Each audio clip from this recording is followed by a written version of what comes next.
Hello, everybody. Welcome back to Slime Time. Yeah. As you can see, I got this guy with me. I'll have to move the. I was wondering where he was. Yeah, I'll have to move the mic over. Yeah, you showed up too late. You're gonna have to wait. I know. Well, I mean, We'll eat in a bit. we'll eat in a bit. Yeah, just. We had to start the show. All right. So as you can see, Moon is here with me. He brought Edgar with him. Edgar came back with our food, but unfortunately, the timing was just slightly off. Yes. But that's okay. We've got more to continue. If you saw before on the title, the rest of the gang is going to be getting involved this time around. So we're looking forward to that.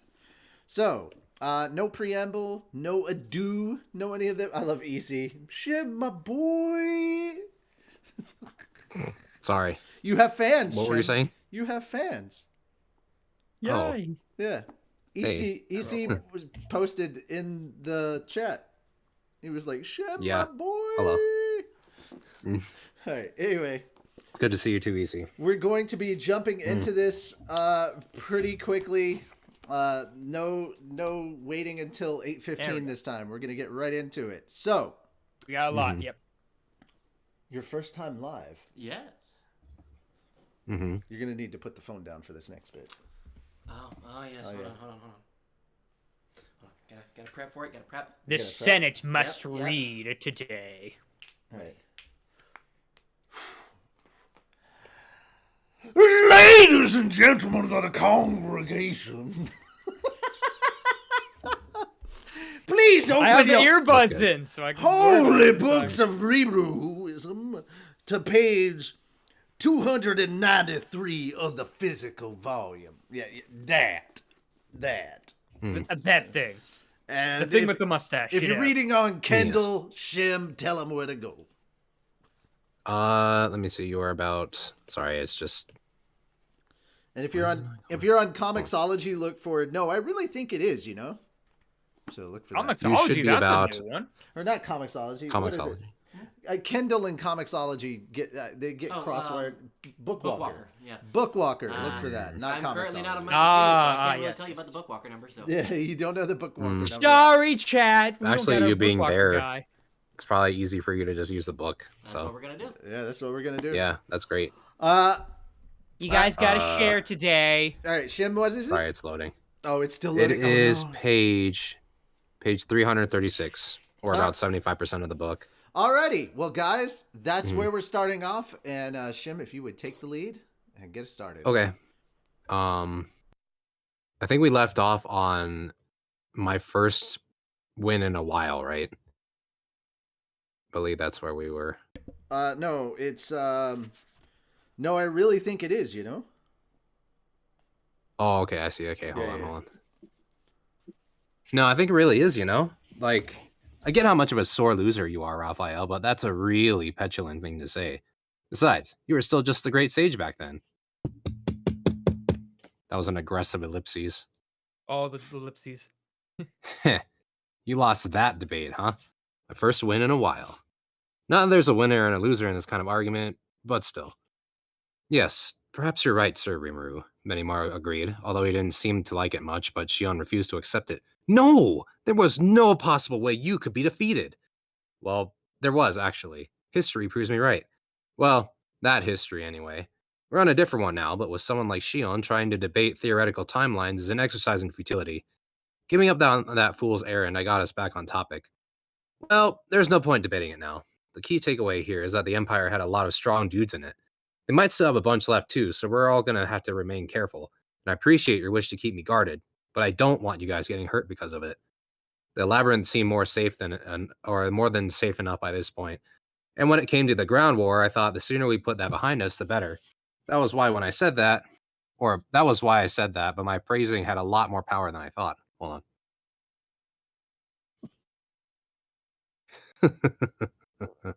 If that's what you say, Sir Rimuru, then I will gladly go out to fight as well. Allow me to end this battle in a single instant. No try for a head start, Diablo. I'm not going to give up this opportunity to have... Oh, wait, hold on. No trying for Yeah, a head start, Diablo. I'm not going to give up this opportunity to have Sir Rimuru see my treasure troops in action for the first time. Please, my lord. Wait. Testa and Ult have been given chances to shine, but I haven't been given anything yet. That's so mean. Please, deploy me as well while you're at it. Someone in the chat, Shion. Carrera. Time Yeah. isn't made up of lines. It's made out of circles. Why else are clocks round? It's true. It's true. Got him. Excuse me. Oh. Diablo, Shion, and Carrera, who had just flown in through the doorway, were all making a huge fuss about going out there to fight. You three. Even Benimaru was taken aback. Geld was laughing about it too. Alright, I'll stay here, so you guys can handle the final battle for us. In the end, Benimaru agreed to let Diablo and the others go to war. Oh, that's him, okay. With that question settled, now we needed a workable strategy. Let's take a look at our numbers. Our main force is my red numbers. Oh wait, hold on.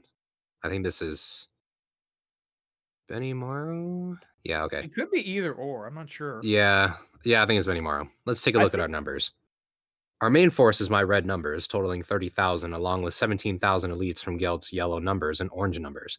In terms of quality, they're probably all on par with the remaining Imperial troops, and I'm connected via thought communication with their commanders and captains.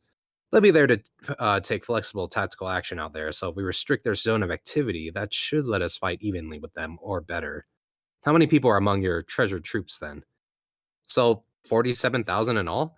They averaged a B and plus in rank, which was more than sufficient. So they'd be going up against an Empire force about 4 times as large. No matter how much of an operational advantage we had, defeat seemed pretty likely to me. 10,000. And by the way, only those who kept up with my training remain on my team, or on the team, so you can treat all of them as ranking at least a B+. That's Shion. Oh. God damn it. She's normally not like this calm. Yeah, no, it's the moon problem that he keeps bringing. Like, it doesn't tell you who's reading.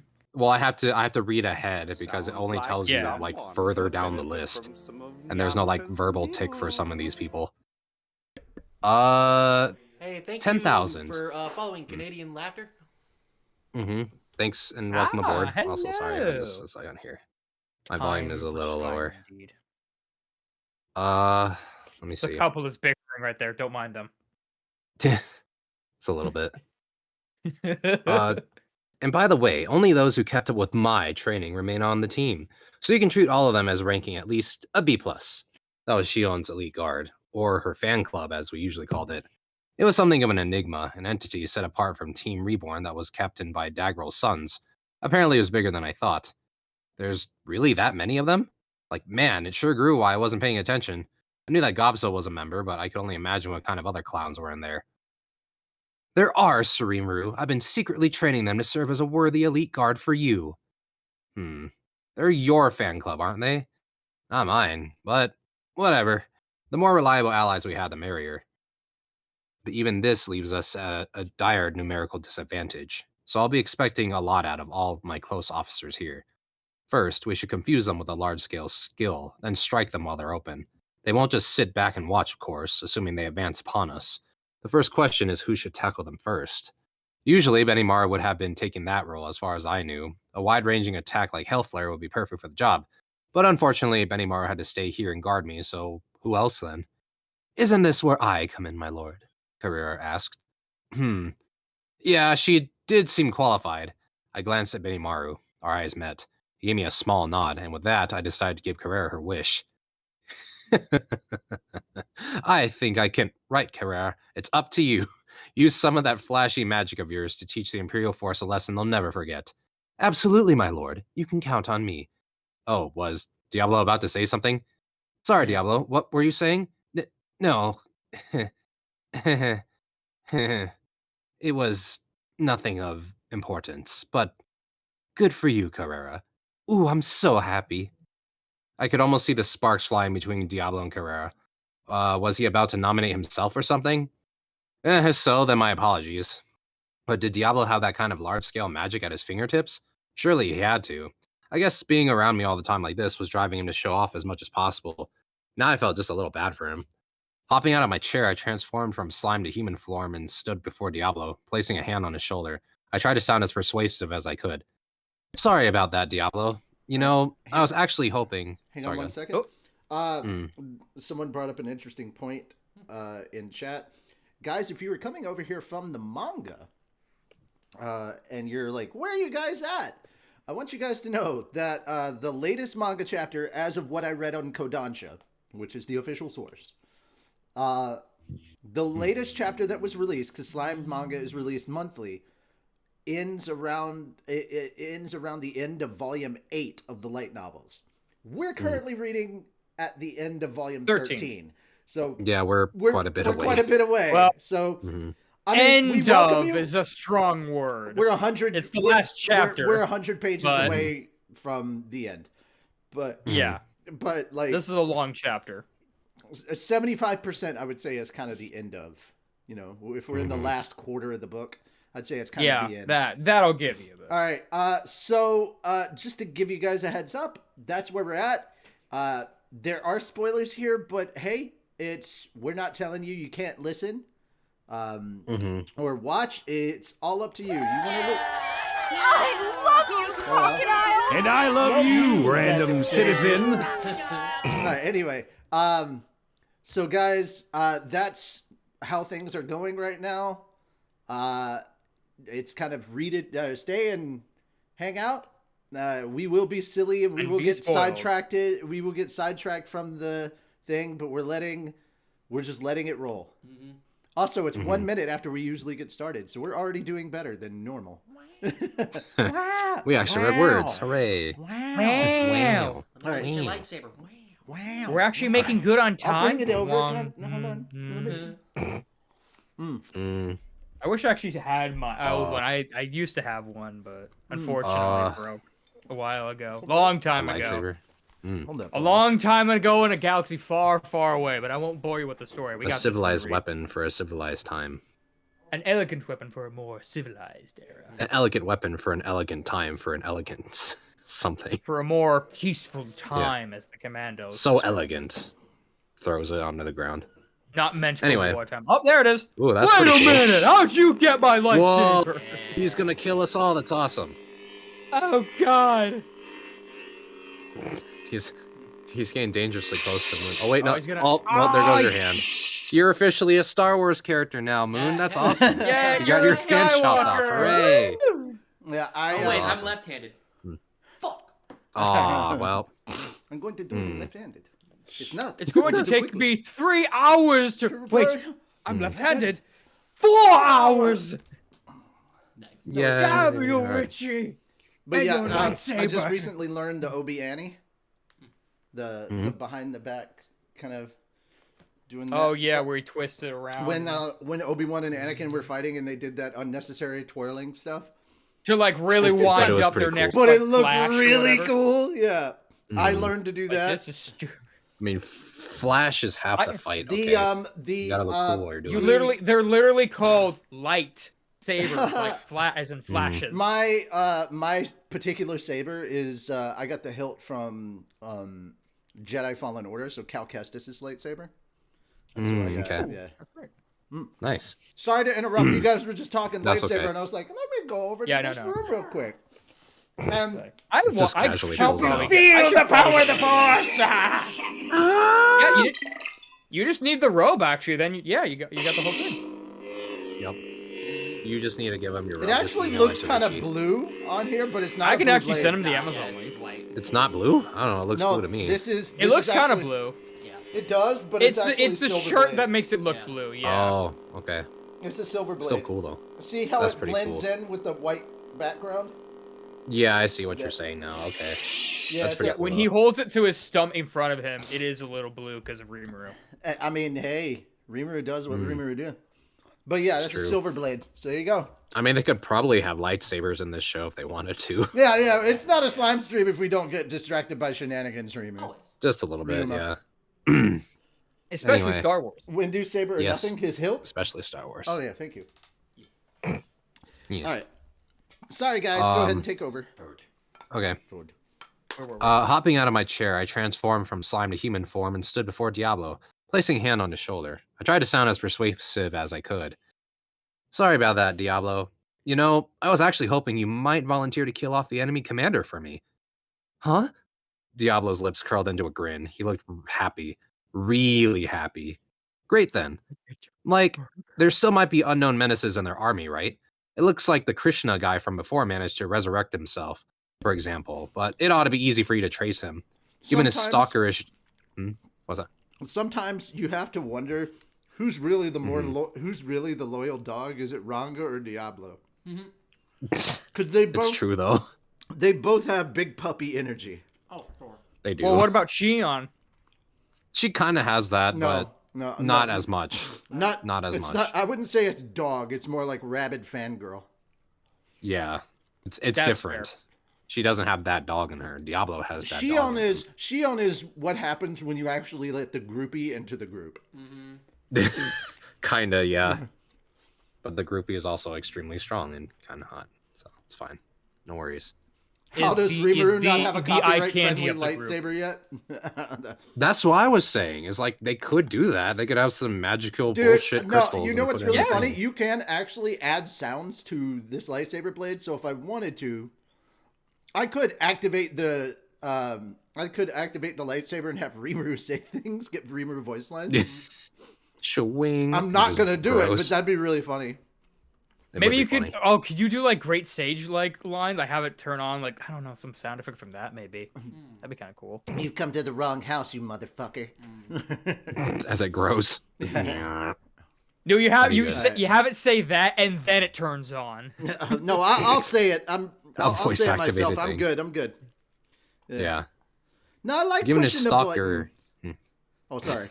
But it is fun. You're supposed to. You just gotta, you know. You came to the wrong house. It's not voice activated in the show. Yeah. All right. Sorry. Please continue. It's okay. Anyway, given his stalkerish behavior from time to time, I bet Diablo was good at that kind of thing. Of course, Sir Rimuru, he replied happily. Aha, I knew it all along. Yes, it is still possible that powerful fighters lurk within the Empire. If we want them to come out of the woodwork, we'll need to show off our full powers right here on this battlefield. Carrera, Diablo, I'm counting on you. I swear I'll do my best, my lord. A direct edict from you, Sir Rimuru, makes my heart soar with excitement. Well, super. Carrera was glad to be playing a part, and now Diablo is all motivated again. That ought to make it easier for Geld and the rest to do their jobs. Now, make sure you keep the other troops intimidated enough so nobody interferes with Carrera's magic. If someone does try to mess with her, Shion, have your troops deal with them. Benimaru was taking over for me, began rattling off his orders. I was sure I could safely leave the rest to him now. As for the formation, I'd like Geld up front and Shion using hit-and-run tactics, as we discussed. We'll count on the red numbers. High-ranking Imperial figures, a.k.a. Diablo's chew toys. Right. Pick 'em, boy. Because he was asking, he was like, wait, are we sure we got the red? Are you sure Diablo's not the fangirl? And I go, no. Dog. He's like, you can go after the big boy. You can go after the big boy. I can? He is my Sith assassin. Kind of. I mean, he would have the red lightsaber. Yeah. Or it could be like a black and red one, like mix. That could be kind of cool. Well, it would be the black hilt or gold, black or he'd have Diablo, like Sidious. No, Diablo would be Diablo would have a dark saber. Yeah, that would explain stuff. Because Diablo, are they like Diablo has to be different. That's the whole point. Yeah. That's why I would say he'd have the black hilt with the red blade. That's where I would go. I think he'd have the dark saber simply because he's noir. He could have a red handle and then the dark blade. He wants the black blade because he's primordial black. I guess, but that feels too easy. I don't know. I think it's kind of cool for too easy. His eyes. Hey, sometimes I don't know because if you're like the black man. blade's more, that would be Shion. I think it would be more Shion with black blade. No, Shion would be purple. Absolutely purple. No. Yeah. Yes. No. Yeah. I understand what his colors, but that's not what purple is. We're not talking about from the point of view of like what the philosophy of any of that means. We're talking about we're just talking about aesthetics. We're talking aesthetics. Yeah, I understand. And do you really think Shion gives two farts about Jedi philosophy? No. She's like, maybe. She's like, oh my god, I love this color. It's so pretty. Give me. Yeah. What do I you like mean I can't purple. marry? All right. So Yep. Shuna would have a pink Shoto. Is that what you tell me? I didn't even know a Pink's lightsaber could I'm exist. sorry, hold I on. don't know. That was really Can it? funny. Now I have to do that. Oh. I am atomic. Good. Healing. I am atomic healing. Season 2, people. You know what I'm saying. All right. Sorry. Please All right, continue. all good. As for the formation, I'd like Geld up front and Shion using hit and run tactics, as we discussed. We'll count on the red numbers to provide pursuit duty, but as for who will be in charge, they needed someone who could connect via thought communication to Benimaru and immediately execute as well as needed. Thought communication could also be used to relay orders to every ally on the field, but any mistaken action out there could end our life. A commander who could make little corrections as needed was absolutely vital. I think Gobwa could handle that job nimbly enough, but maybe him giving orders to Shion and Geld was asking a bit much. I think that one moment. The door to the control center burst open, interrupting Benimaru. There we saw Momiji, representative of the chief of the Tengu. She was also Hakuro's daughter, so she was pretty close with everyone in the room. But giving her such easy access to the control center after we tightened up security so much. Lady Shuna was gracious enough to let me in. Aha. Shuna had been handling lots of small details for us the entire time, bringing us meals and preparing tea, but I guess Momiji had been helping her out. Fair enough then, let's hear her out. As Benimaru's wife, I think it is time for me to step up and take his position on the field. What are you? We couldn't just have anyone take Benimaru's place here, but Momiji would be fine, wouldn't she? She had the power for sure, and her temperament was such that she wouldn't let Shion or Geld give her cold feet. Well, why not? I opted to accept the offer. Indeed. I would gladly welcome Lady Momiji as a worthy ally. Shion didn't seem to mind either. She knew that Momiji was Hakuro's daughter, so she must have been treating her with a soft touch. I'm for it as well. The red numbers are a meritocracy of worthy Magicborn. Instead of Team Kurenai going it alone, I would much rather ask for help from our Tengu friend. Oh, that's Geld. Geld was on board too, and nobody else seemed to be voicing any disagreement. Well, unless there are any concerns, you mind if I let your fiancé take this job, Benimaru? No, but... Oh, is he against it? Yeah, maybe he doesn't want his future wife out fighting in wars. Ah, worried for your wife? Well, yes. Wait, no. Darn, I almost got him to admit it, but he wasn't off the hook yet. Benimaru! With a loud bang, the door flew open to reveal Shuna, standing up straight and admonishing her brother. Lady Momiji has been preparing your meals for the past few days, I'll have you know. All she wanted was for you to have a good meal. Just... Benimaru! Benimaru. I don't know what his full name is, but... Yeah, it very much has that whole, I just said your full name, you're really in trouble energy. Benimaru, the red guy. Benimaru, the red Argu. No, since they're so connected to Rimuru, Benimaru Tempest. Yeah, there you go. That's what I was just thinking that too. And then like the whole door like bursts open Like, and slams against the wall. She's standing there with a chancla. Like, With a choppa, yeah. No, with a chancla. She has a she's Oh, I thought you said a choppa. swinging, like an orc She's choppa. swinging a ladle around like an old lady, but like, I'll have you know that your wife has been rolling cooking your pin. meals for you the last few days. But it's true though. That's what, yeah. She has Lady the old Momiji. lady energy, but she's definitely not. Old lady energy. The little sister more is like giving off mom this energy. angry. moment, yeah, more like Angry angry little sister energy. Angry mom. It's a weird energy mix. Angry mom. Yeah, Yeah. Oh, yeah. There we go. That's it. That's Yeah. the one. Lady Momiji has been preparing your meals for the past few days, I'll have you know. All she wanted was for you to have a good meal, so she asked me to teach her how to cook. That's such a gallant thing to do, and I don't want that to go to waste. She has? Yes, Momiji nodded. I had actually noticed this. Compared to Shuna, the meal quality wasn't quite up to the usual standard. That's why I felt it was perfectly time to give Momiji her wish. But kitchen work and battle command are two very different. Benimaru!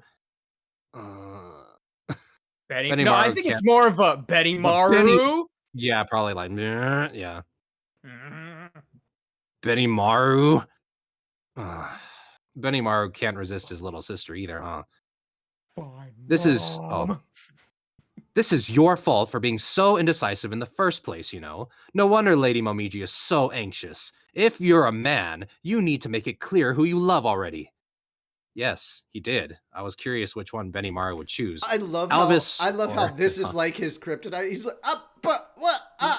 Yeah, No buts, mister. it's true though. He's like, and sometimes, I'm half expecting Shun to be like, we're gonna go talk about this right He's now. just gonna pinch He him by the grabs- ear. Yeah, by the ear, just drags Benimaru away. Yeah, Like, just "We're ow, kind of ow, in the middle of a ow. war What do you right mean now." no Okay, butts? And they're gone. Benimaru might be an ass man.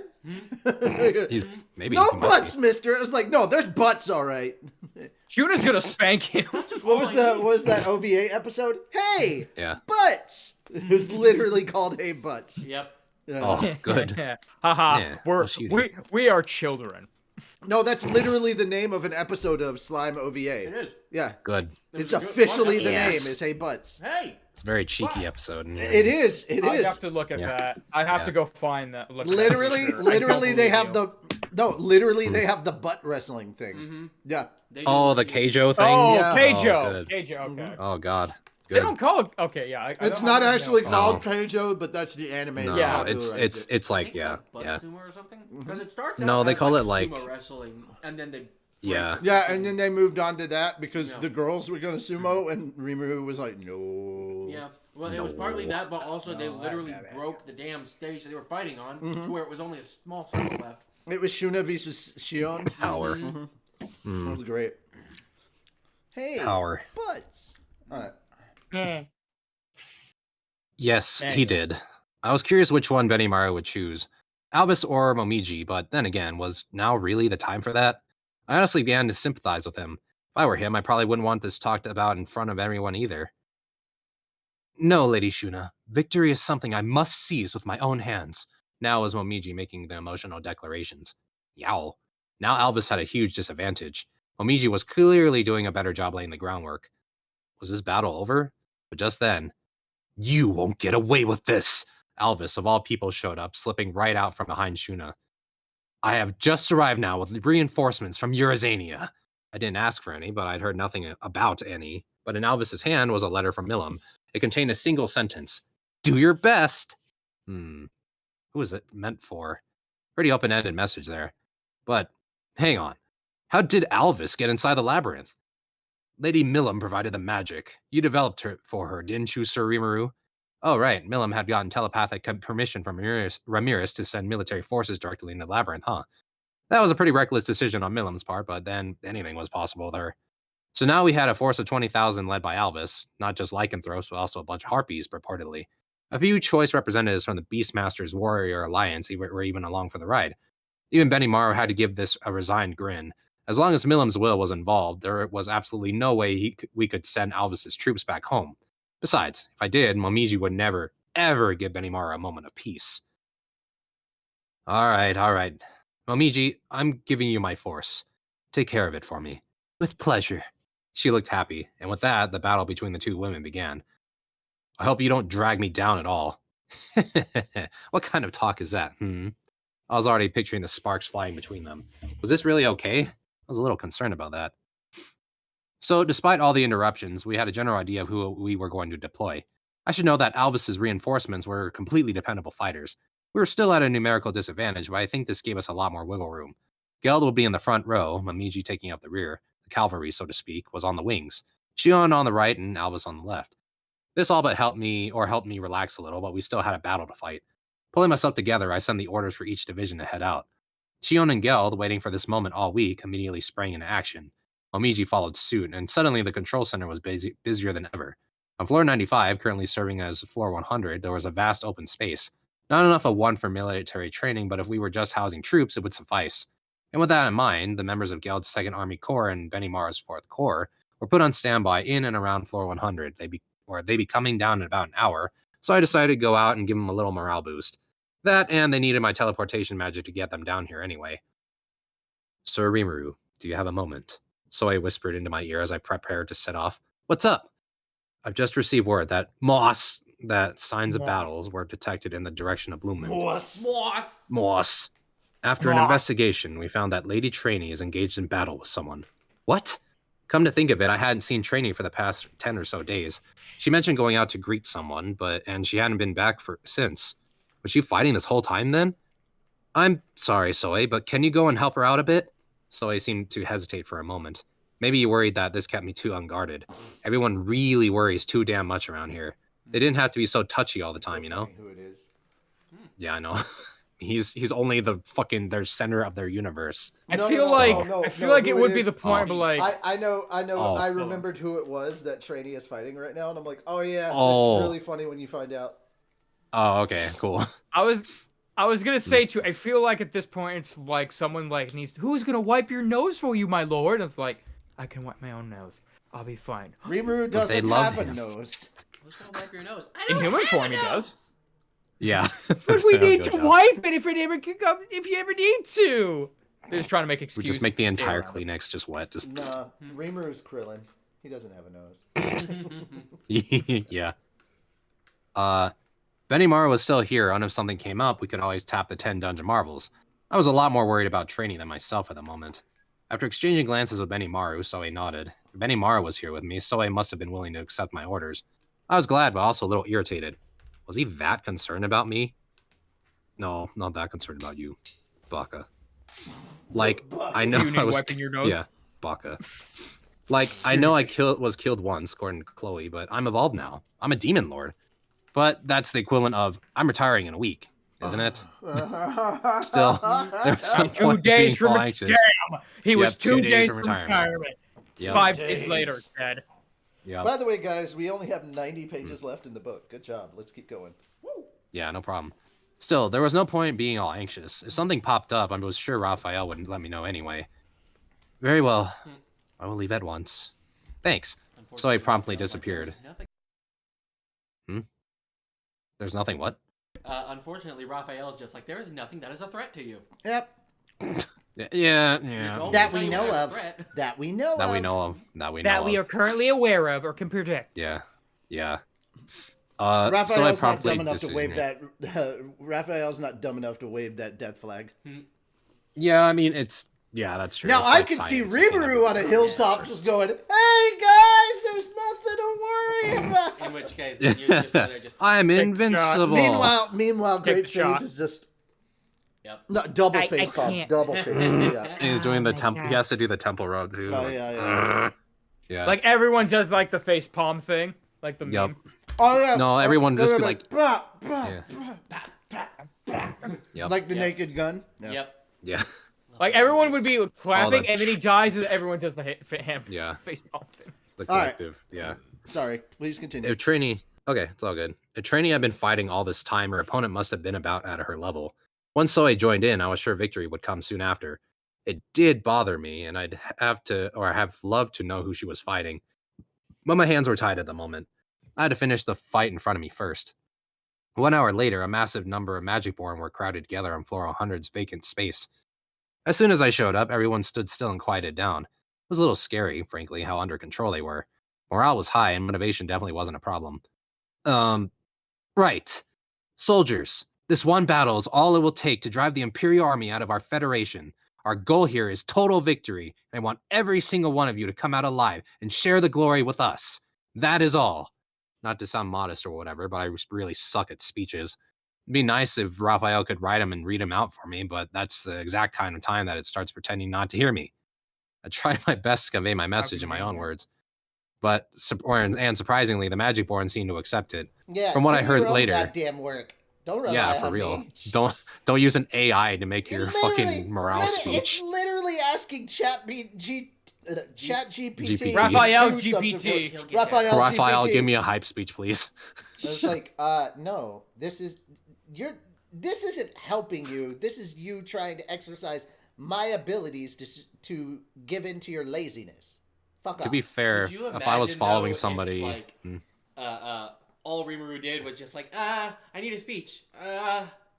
For Frodo.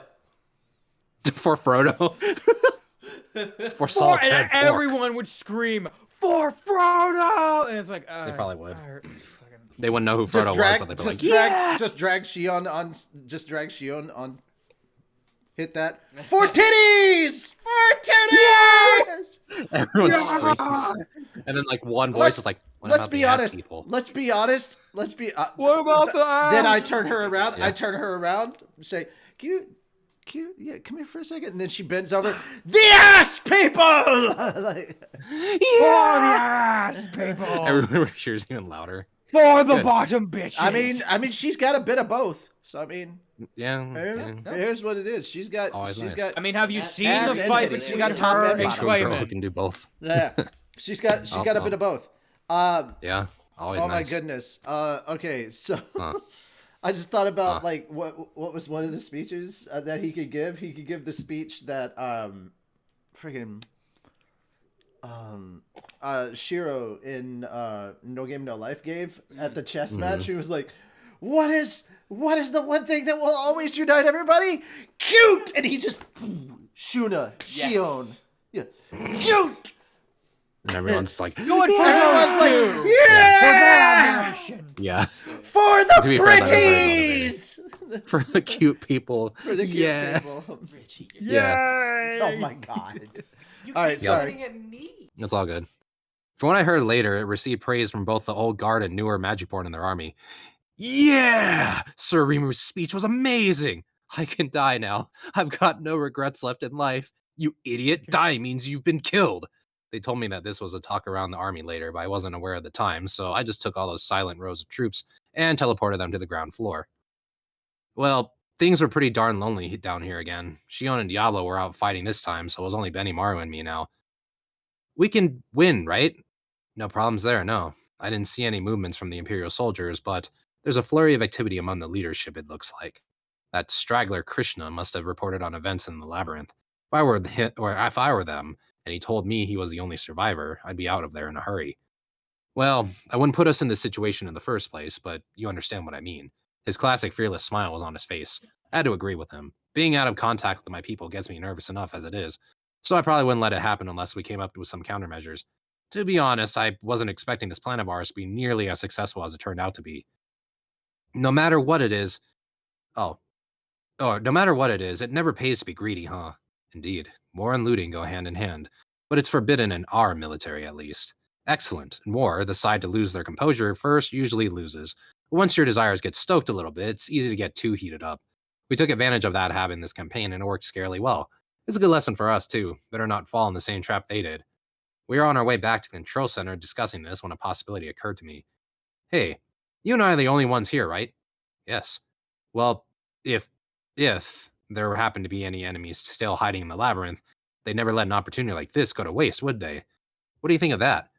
Oh, come now. There's no way anyone could time a move so precisely like that. Yeah, I was getting too suspicious. Even Raphael had signed off on the labyrinth's current safety. Being paranoid all day would accomplish nothing. So I decided to leave the thought at that. Continually dredging up the same thoughts. Don't be suspicious. Don't be suspicious. Don't. Suspicious. Don't be suspicious. Yeah. That's totally what this is, though. Being paranoid all day would accomplish nothing. Huh? I feel like I detected a red flag there somewhere. I'm not sure. Oh yeah, Hasn't it been about... there's gonna be some interesting stuff that happens. Just keep reading. Yeah. Oh boy. Yeah. Even Raphael had signed off on the... being paranoid all day would accomplish nothing, so I decided to leave the thought at that. Continually dredging up the same thoughts in your mind is a great way to make yourself anxious after all. But I just had a bad feeling for a little while. ... question mark.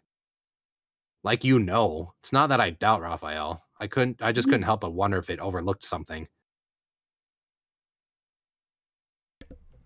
First off, how fucking dare you? Yeah. And secondly, understood, bitch.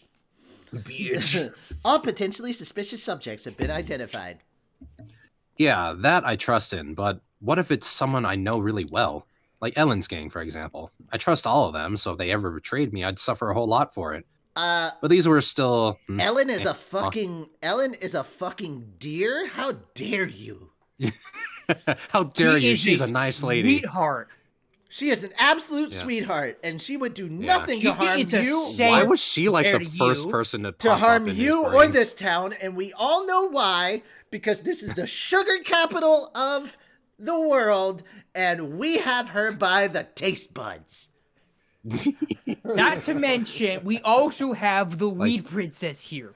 Yeah, So 2 hot commodities. So literally, we could crash the world's economy right fucking now. Sugar and weed. Yes. We are the world's economy, Remu. Don't you We are understand the that? world. We are the sugar. Yep. It's true. No, weed are the world. weed. Weed are the world. Weed are the Weed sugar. are the There we go. Sugar. No, not we are. Weed are. Yeah, we Yeah, are. we the are sugar. the weed. Weed are. Yeah. Weed are. Weed are. Weed are. My weed Like are. weed is are Yeah. the sugar or something like that. Good. I Fantastic. am a living weed are. I'm allergic to this shit. Oh, that blows. dear. Ah! Oh, You know what you'll never catch him doing? Smoking. Nope. Smoking. Yeah. We can do other smoking, but it's like anyway.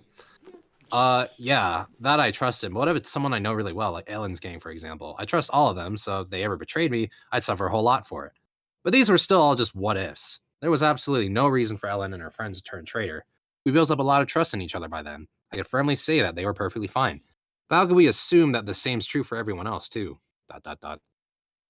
I knew my staff officers were fine. Folks like Molly Mile were cutting out sleep to give their all for me. There was no way I could start doubting him. Apart from them, I suppose there were people I'd gotten to know outside my own government, the assorted visitors who'd come to stay with us since the Founders Festival, for example. Rimuru! I saw a group of people coming from Labyrinth City. Oh, no way. The guy waving up in front was Masayuki, someone I knew well, and he had two others with him, a warrior and a wizard.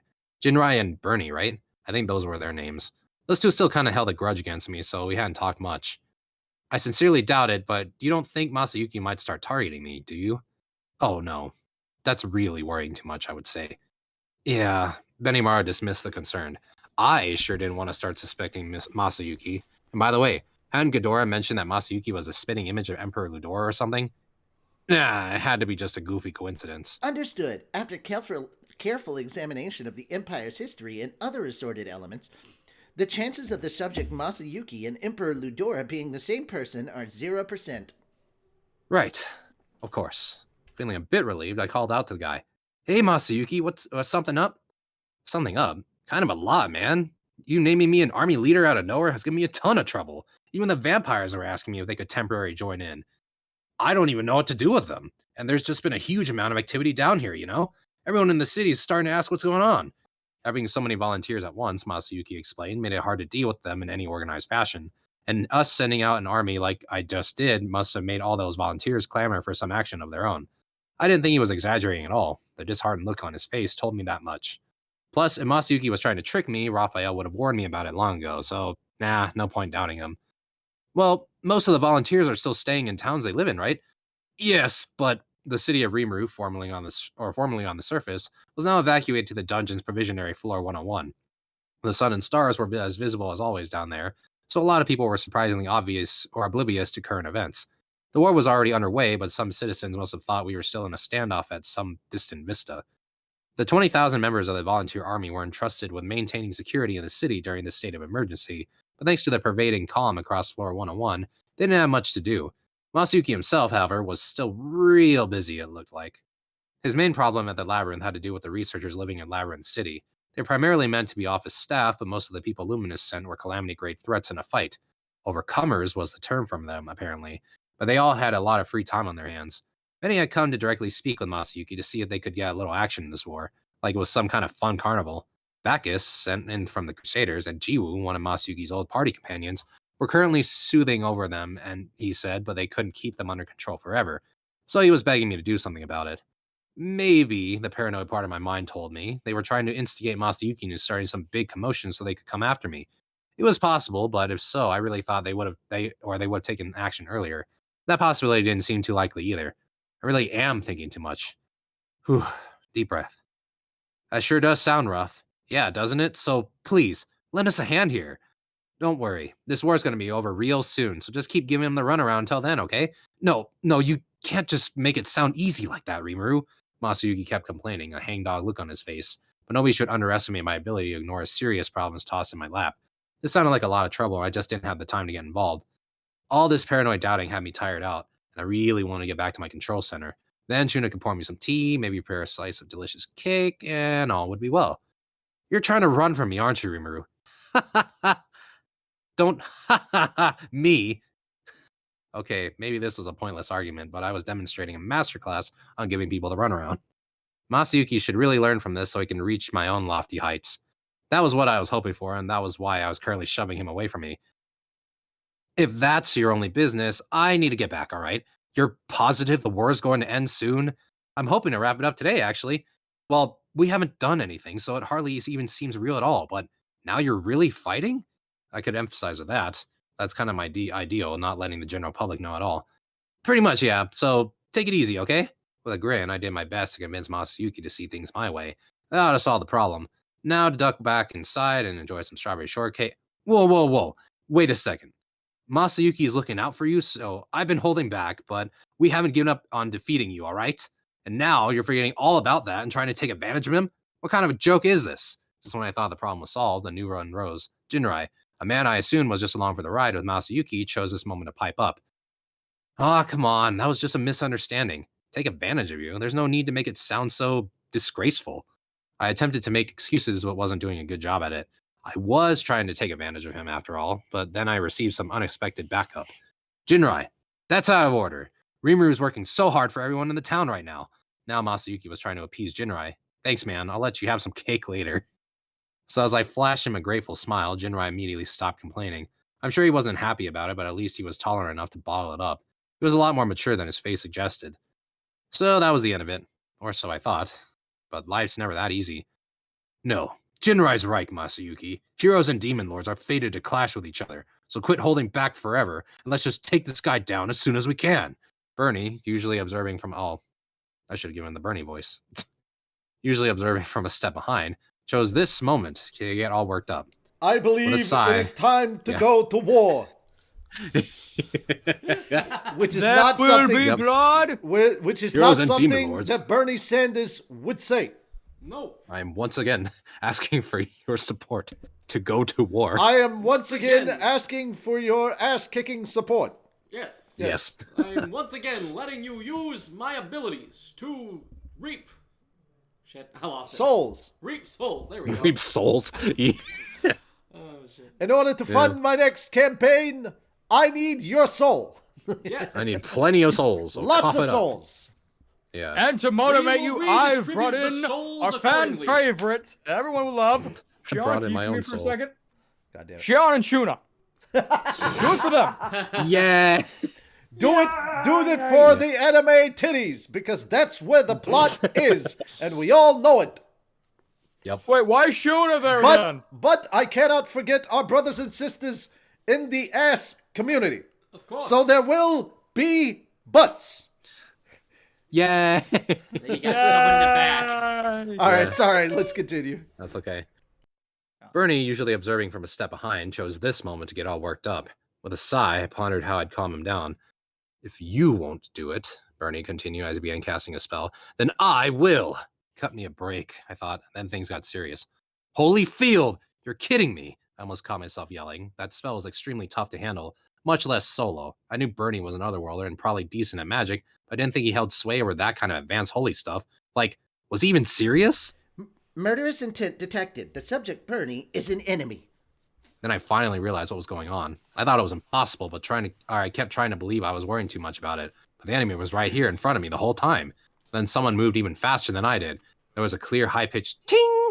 It was caused by the collision between Benimaru's sword and Bernie's blade of light. Bernie, you can fight with a sword? Jinrai was evidently surprised. It must have been the first time Bernie wielded a sword in front of Jinrai and the others, which meant he had been hiding it from his supposed friends for who knows how long. Pfft, I'm not stupid enough to reveal my hand that easy. The look on his face said it all to me. If he was going to do this, he wanted to throw every skill he had toward the effort. Damn it! So you tricked me and Masayuki? Tricked? Stop making it sound so mean. I just used you to get closer to the Demon Lord. You used us? Yeah, Masayuki was a helpful connection. Thanks to him, I've been granted a golden opportunity. Much appreciated. He was crossing swords with Benimaru, but Bernie was chatting with Jinrai like they were just chilling at the bar. I was listening as well, so maybe I shouldn't talk, but it looked like he was hiding one hell of a lot of skill. Benimaru, let me help you. No, I'll take care of him. Keep a close eye on our surroundings, Sir Rimuru. I was about to join the fray, but Benimaru stopped me. Trusting him to his sword, I stepped up my vigilance. Even in the midst of this, Bernie and Jinrai kept talking. Masayuki was just a connection to you? Don't give me that crap! Come on, like you never thought of it that way. You know he's really not that strong at all, right? He's just bluffing his way through life. That made the blood drain from Masayuki's face. Oops. Busted. But I probably shouldn't joke because this was a life or death situation for him. And Jinrai surprised me all over again. Well, so what? I don't care if he's bluffing or not. Masayuki's an incredible man. He's never failed us, not even once. Oh, he knew? I guess he saw the guy for what he was after all.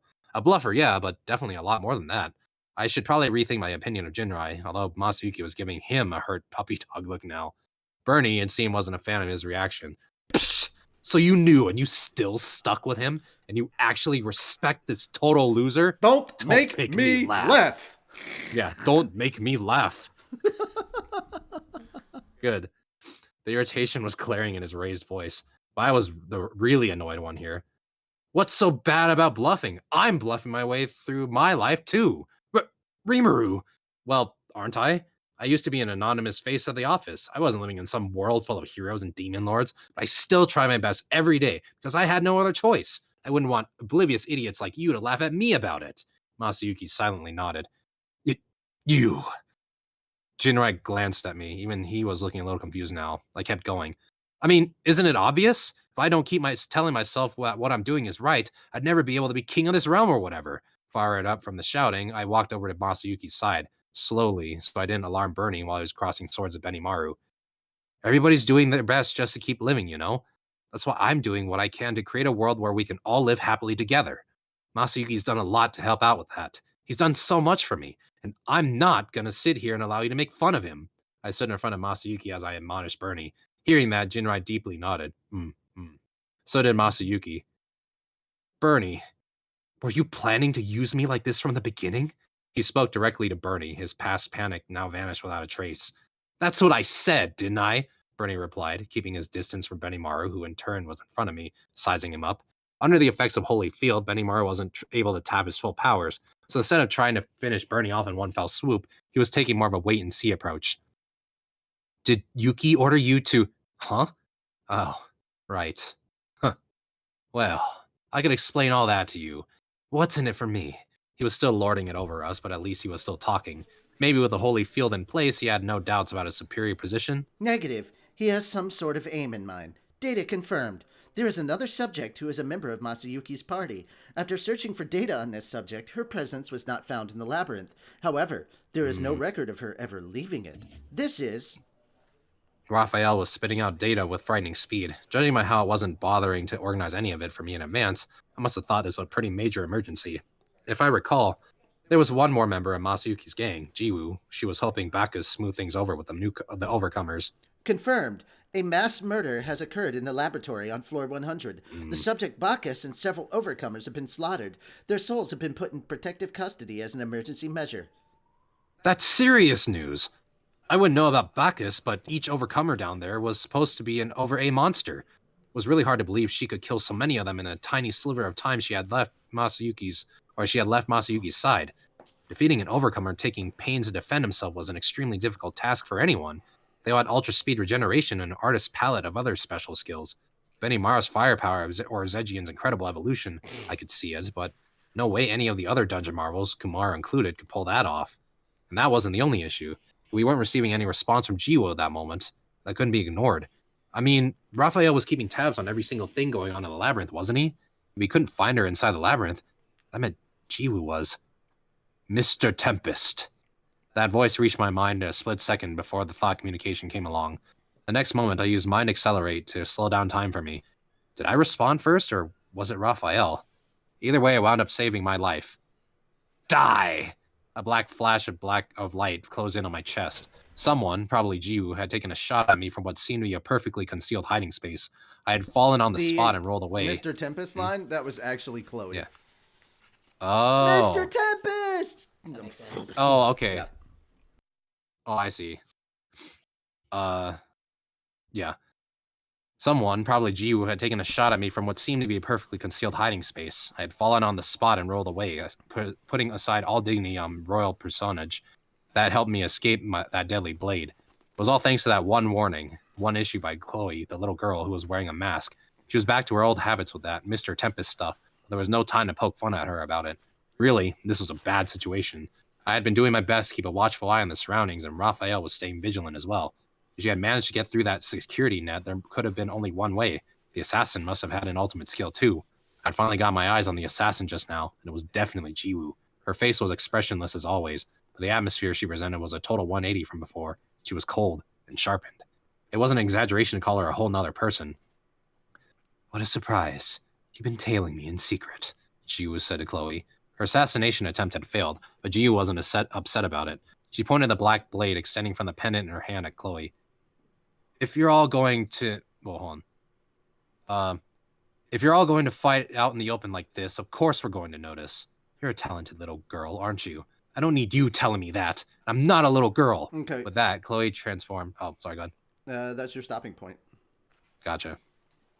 That's where we're at. Passing. I'm thirsty anyway. Yeah. With that, Chloe. Okay, so here we are. Yep.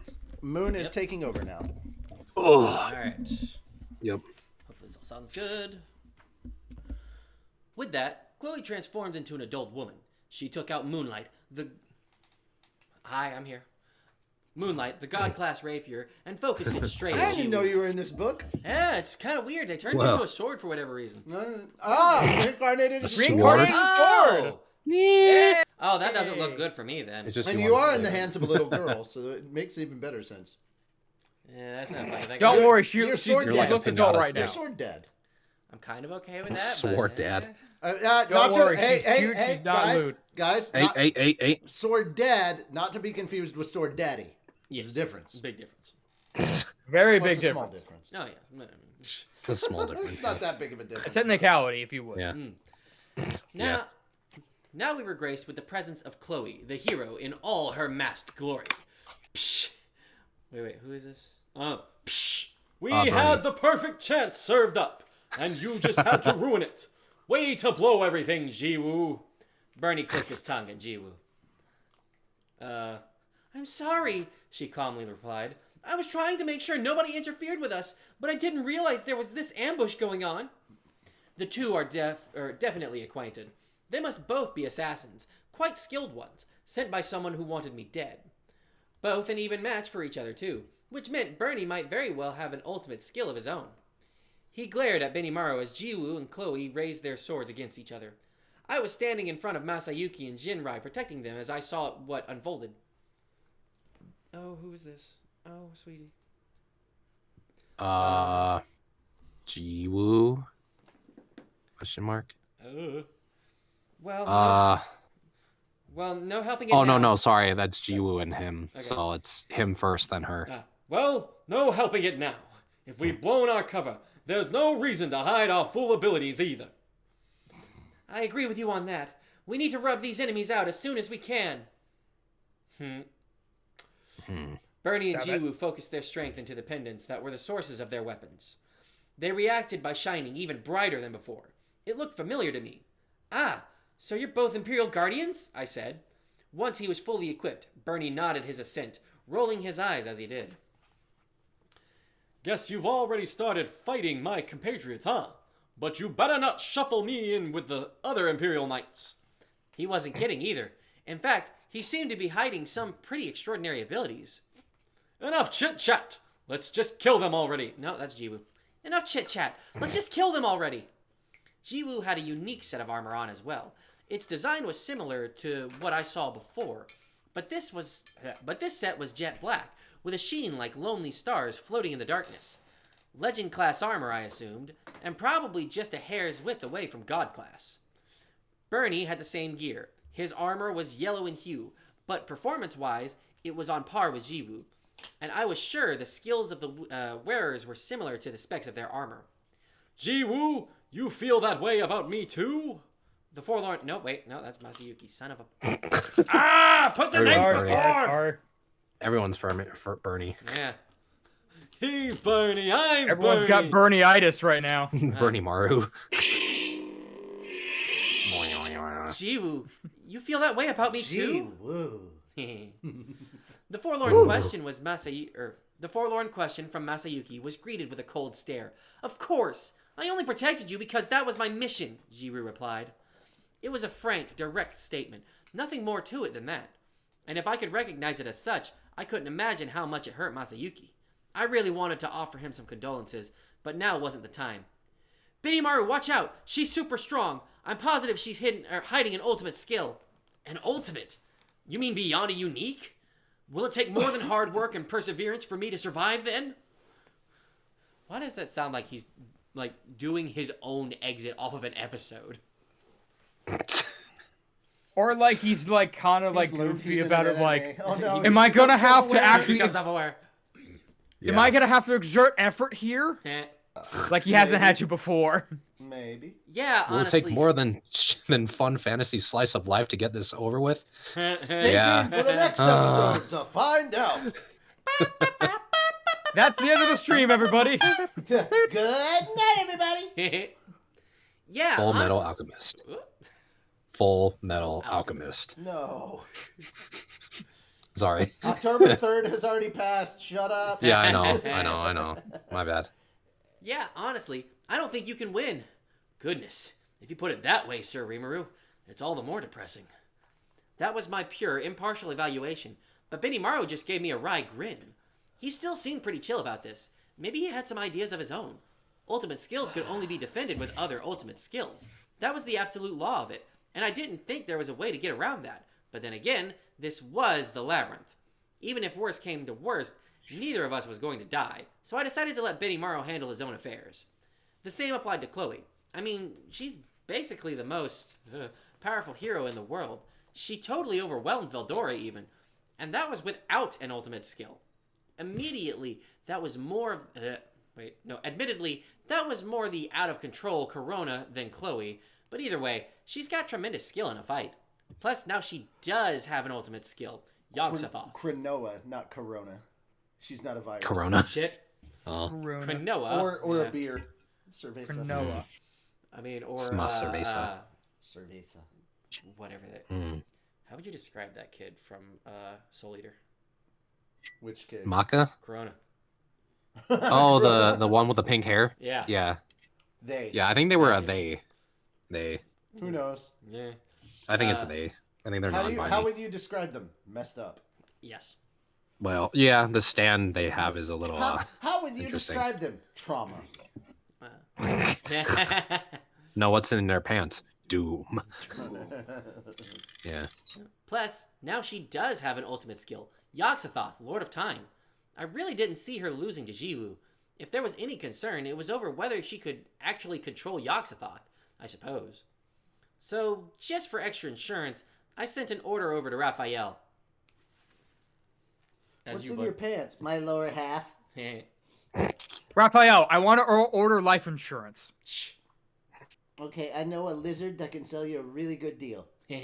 Oh wait, he's a gecko. Cleese-haired. Ah, shit. Acknowledge. Beginning analysis of the enemy's possessed skill. That should work, right? That should work. That should work, right? Thus, for now, I decided to watch the battle unfold, preparing myself to step in at any time if need be. Bernie was the first to react. Grasping his pendant, he funneled his strength into it once more. Oh my god, I thought he said penis. Then the Grasping pendant... his penis. Oh my god. Oh my. My strength! Wait.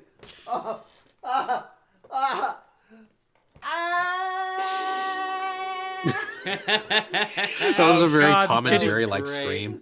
It's a very. Oh no, the kidney stones are back. Oh god. No. No. Oh my god. Alright, you're gonna have to take me to the emergency room again. God. Well, at least you have a friend there. I mean, yeah. No. Then the Yeah. pendant You can hold your hand. Then the pendant itself morphed, You can hold changing my hand shape when and you turning want into a spear. I can what now?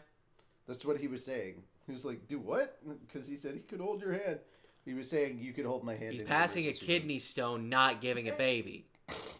I mean, I've had some turds on deck that felt that way. Sometimes. Jesus.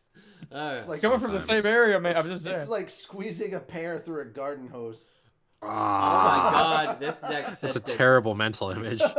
Hold on. You're not far off. Right? Hold on.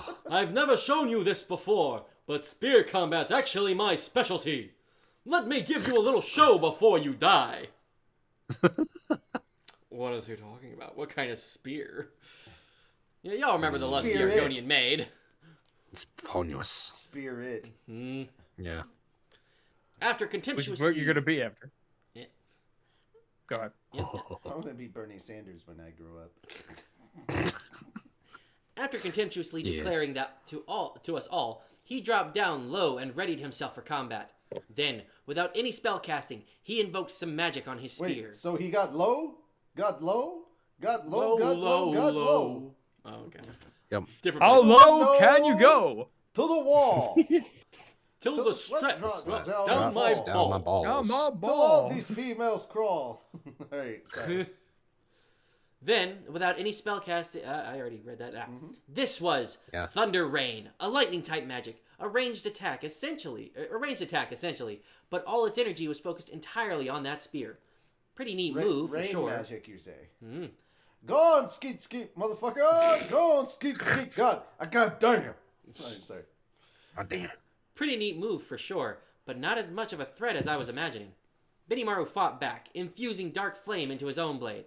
The black flames entwined themselves around the crimson sword, giving off an enigmatic sparkle.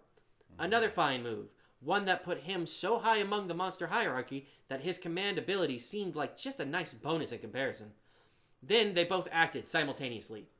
I thought Bernie was only a magic user, but his spear skills were incredible. All that bragging earlier really wasn't just for show. Still, though, I was able to follow his movements with ease.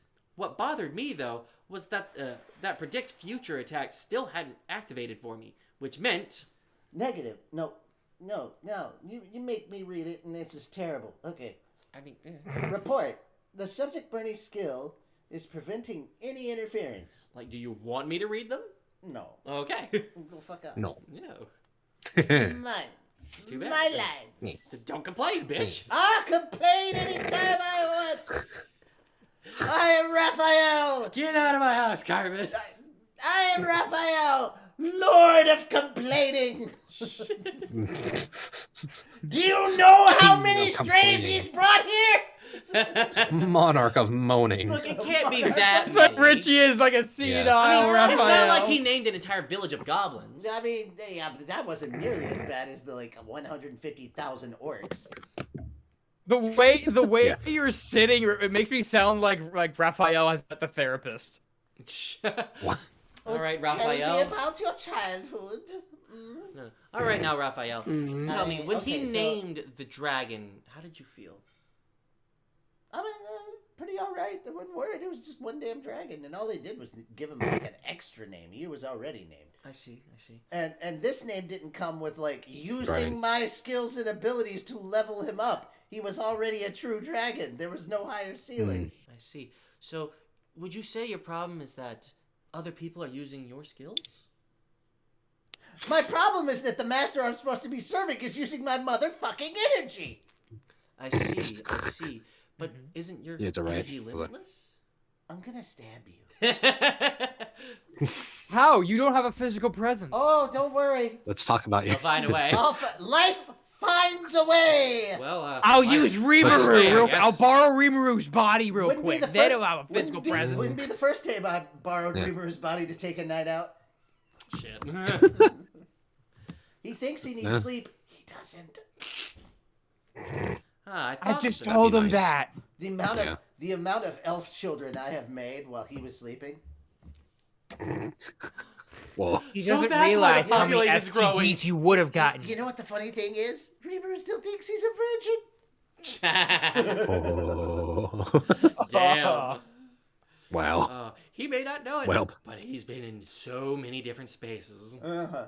I mean, I could crawl into practically any space and fill it right up. So could he. If only he knew how. Oh yeah. Mm. He doesn't seem to understand. He's convinced that he's gender neutral. No, he's gender fluid. I can literally make him either thing. It's I can whatever make you him want. a girl with a penis if I wanted. You can have the best of all Or a worlds. dude with a vagina. So Is that a promise? So an actual pussy. Is that a promise? He could satisfy literally anyone. Right. He can That'd make be himself nice. any size, any height. He can look Ergo, like I anyone. I can make him a real pussy. Like He could be you. you. He could look like me. He could be me. He could be- He could even be. Wow! It's obvious. It was the red spy. He's gonna turn. He even admitted it. He's gonna turn red Oh, any he's dead. moment. Oh, Any second. See, look, and red. That's Oh wait, blood. that's blood. No, that's blood. Yeah. So we still got problem. Where's spy? Right. Yeah. Right behind you. Behind you. Right behind you. And they're like, ow, ow, ow. My petit morpher. Oh, we gonna have a problem. Who are you? Yeah, he. All right, he called her a cauliflower. President of her Fan club? president- No, that would be your mother. Yeah. Now, you better start paying attention, or pornography starring your mother is going to be the last of our problems. Because now he's coming to fuck us. Yeah, because he's here to fuck us. I fucking love that. Love that whole thing. Yeah, those I- those are My classics. favorite two lines, or my favorite set of lines, though, is, gentlemen, this is a bucket. Dear God. God. There's more. No. No. He's like, Oh man. I wish they made more. Those We shorts are both got great. buckets of chicken. You want to do it? Yeah, but sadly, Okay. the voice actor for Soldier. I am not one of your indeed. fried chicken tramps. So, son, I am a- always Yeah. remember, dying is gay. Yeah. Heavy is dead. Seduce me. Going 3 different directions. Question. I teleported Brett. What? Why? How much, Braid? I have done nothing. Where but has you teleport been away for sending 3 them? days. Yeah. For 3 days straight. I have done nothing but teleport bread for 3 days. Like, God damn it. Oh, man. Yes. Love the soldier. Anyway. I thought so. There was probably some kind of block on Jiwoo, too, that prevented me from keeping up with her moves earlier. Both of them might have had a skill that protected them from any outside interference, which was pretty helpful for them. But what interested me more was what other sorts of skills they might have. What interspecies erotica is going on here? Interspecies reviewers. Benimaru and Bernie Yes. were waging a pretty even battle. I saw no distress at all on Benimaru's face. He was keeping up with Bernie just fine. Bernie, meanwhile, was starting to look a tad irritated. Yeah. Benimaru had more core Yeah. strength, and that was giving him an edge. He had more core strength. Gotta He's work been on doing more of those. Work on the abs, man. Gotta. Core day, man. It's important. Everyone talks about leg day, but you can't forget your core. Yeah, you can't forget. No, I'm you gonna can't. have to go working on my. It all core, starts with the Yeah. core. And always remember, when you're doing the crunches, you just gotta go future.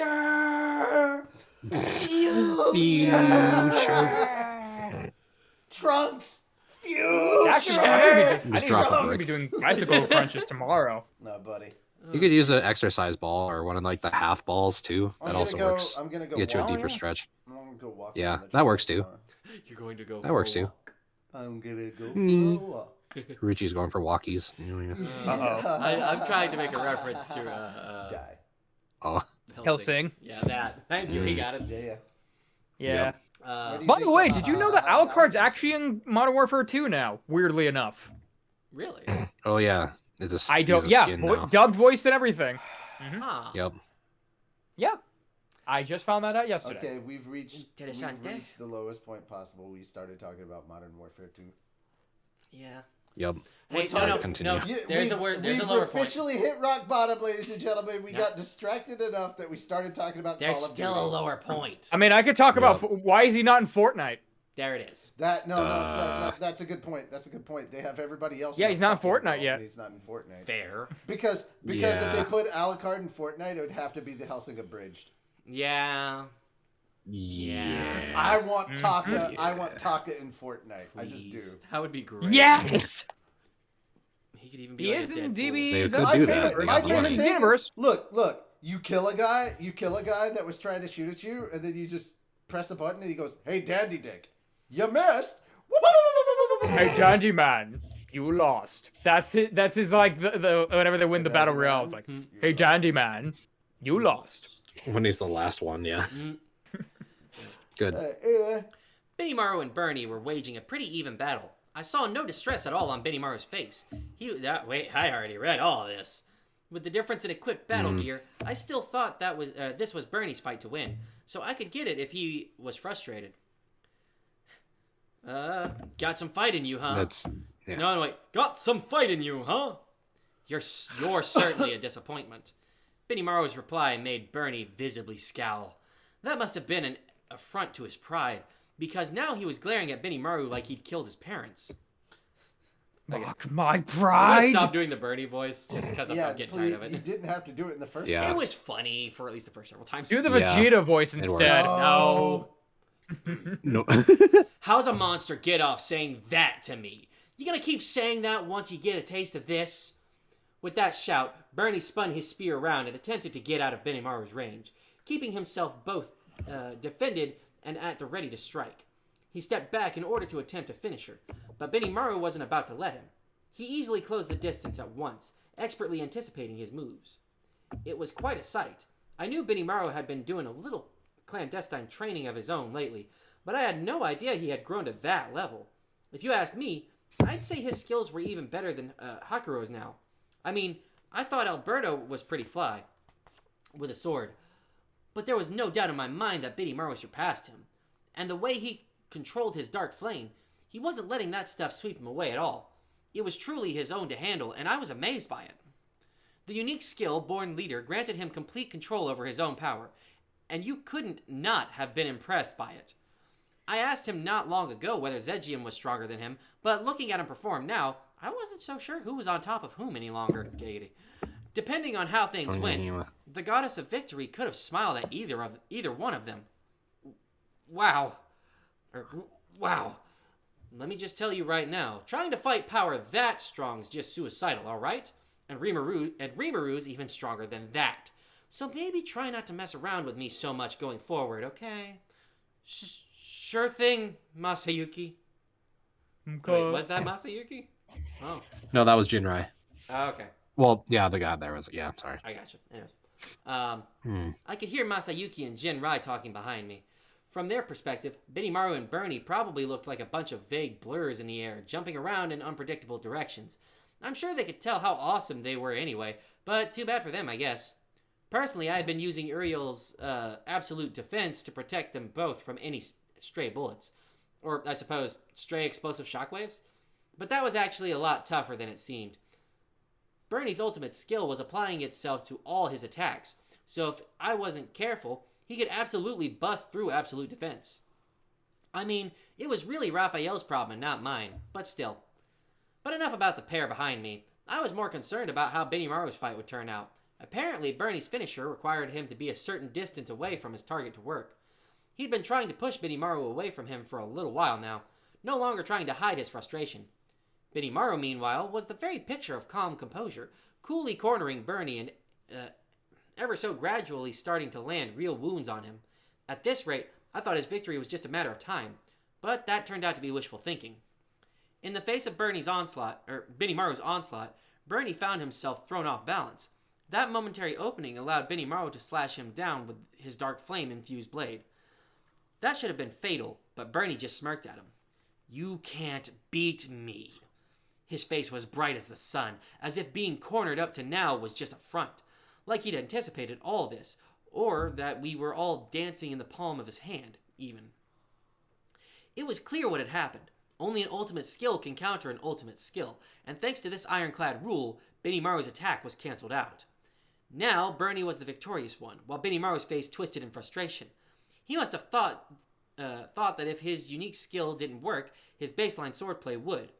But reality was crueler than that.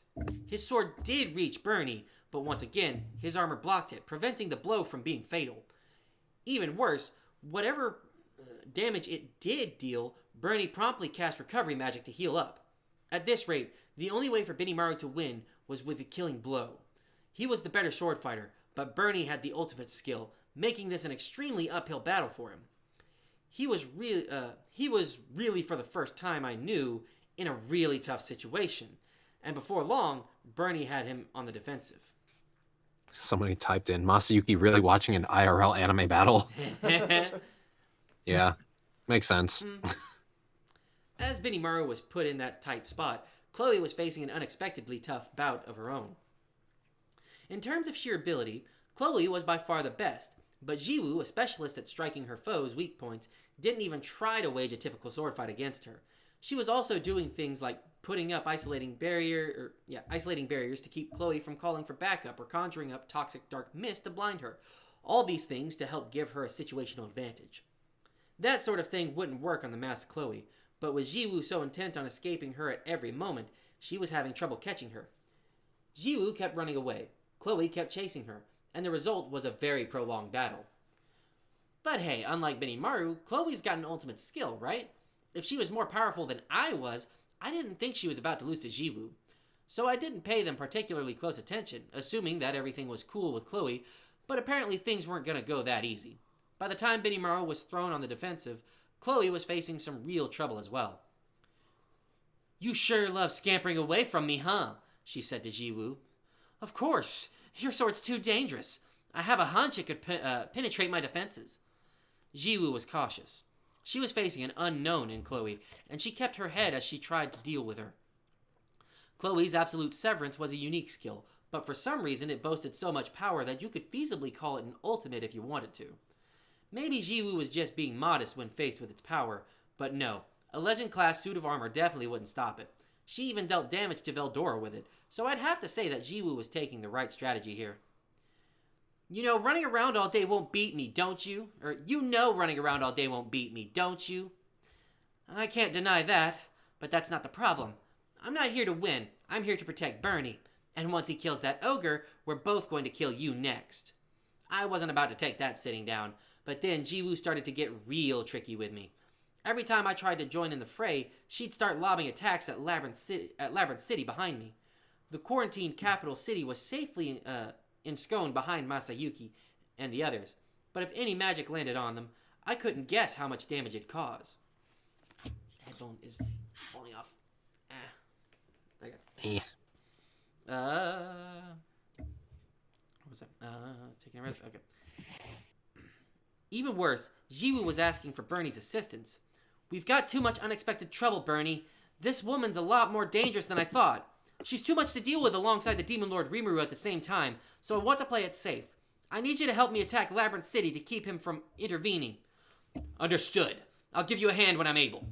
With Bernie joining the photo shots, Pot shots. joining in the pot shots. Photo God help me. shots for the pot Like he's like, shots? yeah. You okay, buddy? No. Okay. That immediately doubled my burden. Masayuki and Jinrai had resurrection bracelets, so they'd be fine even in the worst case scenario. But Labyrinth City was packed full of unwitting citizens. This was meant to be a safe space for them, and they wouldn't all be wearing bracelets at all times. The adventurers evacuated in here would have each had one, but not your average goblin on the street. So now I had to not only keep the guys behind me safe from stray magic blasts, I also had to deal with Jiwoo's and Bernie's harassment. All their attacks on the city were of the range type, so I could just swallow it up with Beelzebub, Lord of Gluttony, and that was that. But now I no longer had the free time to help Chloe at all. Like, seriously, man. Good thing then that Chloe came here in time to help us out. If it were just Benimaru and me here, we might have been defeated long ago. After all, Benimaru was only barely able to stave off Bernie's attacks. One false move, and he might be overwhelmed by them entirely, making it hard to keep his foe from attacking the city. The edge he had in absolute ability was what allowed him to keep the battle going, really. A single direct hit from Bernie's onslaught would instantly kill him, but Benimaru handled it all with a calm, steady demeanor. The tables might be turned skill-wise at the moment, but I still thought Benimaru deserved a round of applause. Still, though, I thought of all these... That's a round of applause. Yep. Oh, yeah. Oh, yes. Clap. I thought of all these guys as little more than roadies for Masayuki, but they had some wild hidden abilities. In a way, the fact that they had deceived me for so long showed just how good they really were. Hold on. Wait. Good. Yep. Where was I? Chimu. Even Luminous. Even Luminous didn't give these guys the time of day when she met them at the festival. I guess I can't blame myself. Okay, Raphael, for overlooking them too. Regardless, I'd say we were in a pretty dire situation right now. In addition to everything else, My thought communication with Ramirez was cut off, so we were now forced to overcome this assault all by ourselves. And I guess Chloe could sense my anxiety, because she chose that moment to take a gamble, and that led to an unforeseen blunder. If that's how it is, time to pull something out of my sleeve.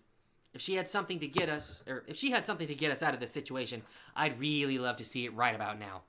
But for some reason, I had a bad premonition about it. For a single moment, oh god damn it.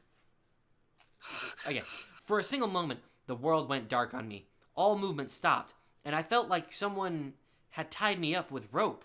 Unable to comprehend what happened, I realized I had experienced this feeling sometime before.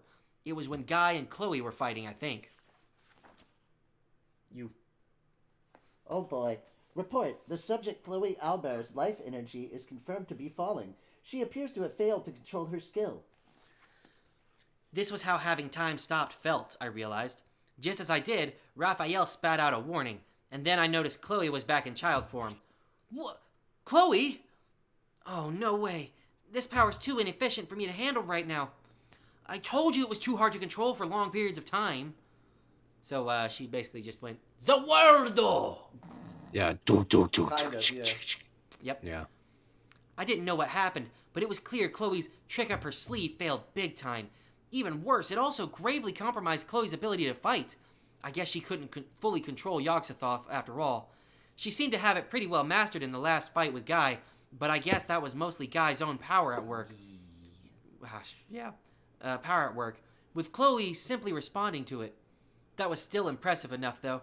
If she wasn't able to move in that time-stopped world, it would have been a one-sided whipping Guy dealt to her. But a practice battle is different from a real one.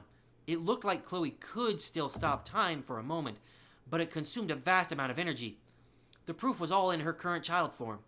See, this is exactly why using untested powers on the spur of the moment like this is such a problem. It'd be a completely different story if she had full control over Yogg-Sothoth, but not even Raphael had completed its analysis of that move yet, so it was a bad mistake to count on a miracle there. Yo, Chloe, you okay? I might be in a little trouble. I can go back to my original form, but it'll take a while before I'm my usual self again. She sounded frustrated, though. She sounded frustrated through the thought communication. But at least things weren't completely dire. Chloe wasn't out of the battle permanently, which was a great relief. I don't know what you were struggling to do, but you're wasting your time. You can't even figure out your own strength. You're even more of a shambles than I thought. Well, that's just who she is. You were just being too careful, Jiwoo. Oh, that was Bernie. Oh, whatever. Jiwoo and Bernie exchanged chuckles over Chloe's mistake, but just then, a voice boomed in my mind like a message from the heavens. Alright, this is where I'm taking over. Cool. Okay. And now back to Richie. Yeah, now back to me. Yeah. Alright. Report. Analysis of the enemy's skills complete. Damn, that was fast! It still hadn't wrapped up Chloe's Yogg-Sothoth yet, but Bernie's and Jiwoo's ultimate skills were apparently a piece of cake by comparison. I would have been...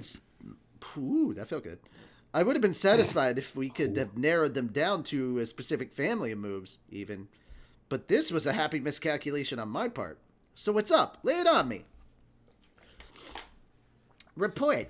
The subjects Bernie and Jiwoo share a great number of similarities and abilities, to the point that they can be considered virtually identical. Unique skills are just that, skills born from one's personal individuality, and ultimate skills are born when a unique skill is brought past set limits. But the fact that both of their skills are so similar indicates that... Are you saying Bernie and Jiwoo borrowed their power from somebody? Affirmative. The possibility is believed to be very high. Believe. That's all, folks. Yep.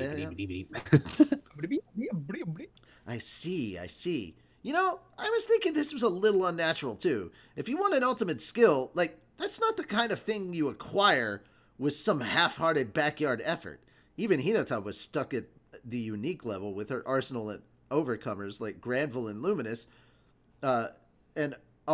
with her arsenal and overcomers like Granville and Luminous hadn't awakened any ultimates either. I don't mean to sound like a prick, but these aren't the kind of clearance rack abilities someone at Bernie's and Jiwoo's levels could just pick up out of nowhere. An ultimate skill borrows a lot of its characteristics from the person possessing it. And while both are showing great obstruction and concealment skills, neither was using their power for anything beyond that. I was on the lookout this whole time, thinking they were hiding something, but it looked like they weren't. Affirmative. They are demonstrating absolute superiority over magic and unique skills, as well as complete concealment of their own powers. These are the powers that have been loaned to the subject Bernie and the subject Jiwoo. Calculating backward from the energy levels, neither are in a position to exercise more powers than these. So I was correct when I figured there was nothing left? Huh. You never do know how things will turn out until they're over, I thought as I looked at the smiling Bernie and Jiwoo. Benimaru, Chloe, I found the secret to their power. They're nasty opponents, but they're not unbeatable. I've got an idea along those lines, but can you guys hear me out? They both agreed without a second thought. Of course. If I could get a good slash in with my sword, I'd have won this long ago. But he's a defensive specialist, and it's incredibly annoying. Benimaru must have been prepared to keep fighting like this for a long while to come in order to keep himself from losing. Just keep your eyes on the prize. Don't let your opponent's moves faze you. Diablo and Shion were bound to return sooner or later, and they could go on the counterattack then. Someone just redeemed Stretch. Okay. Yes, please.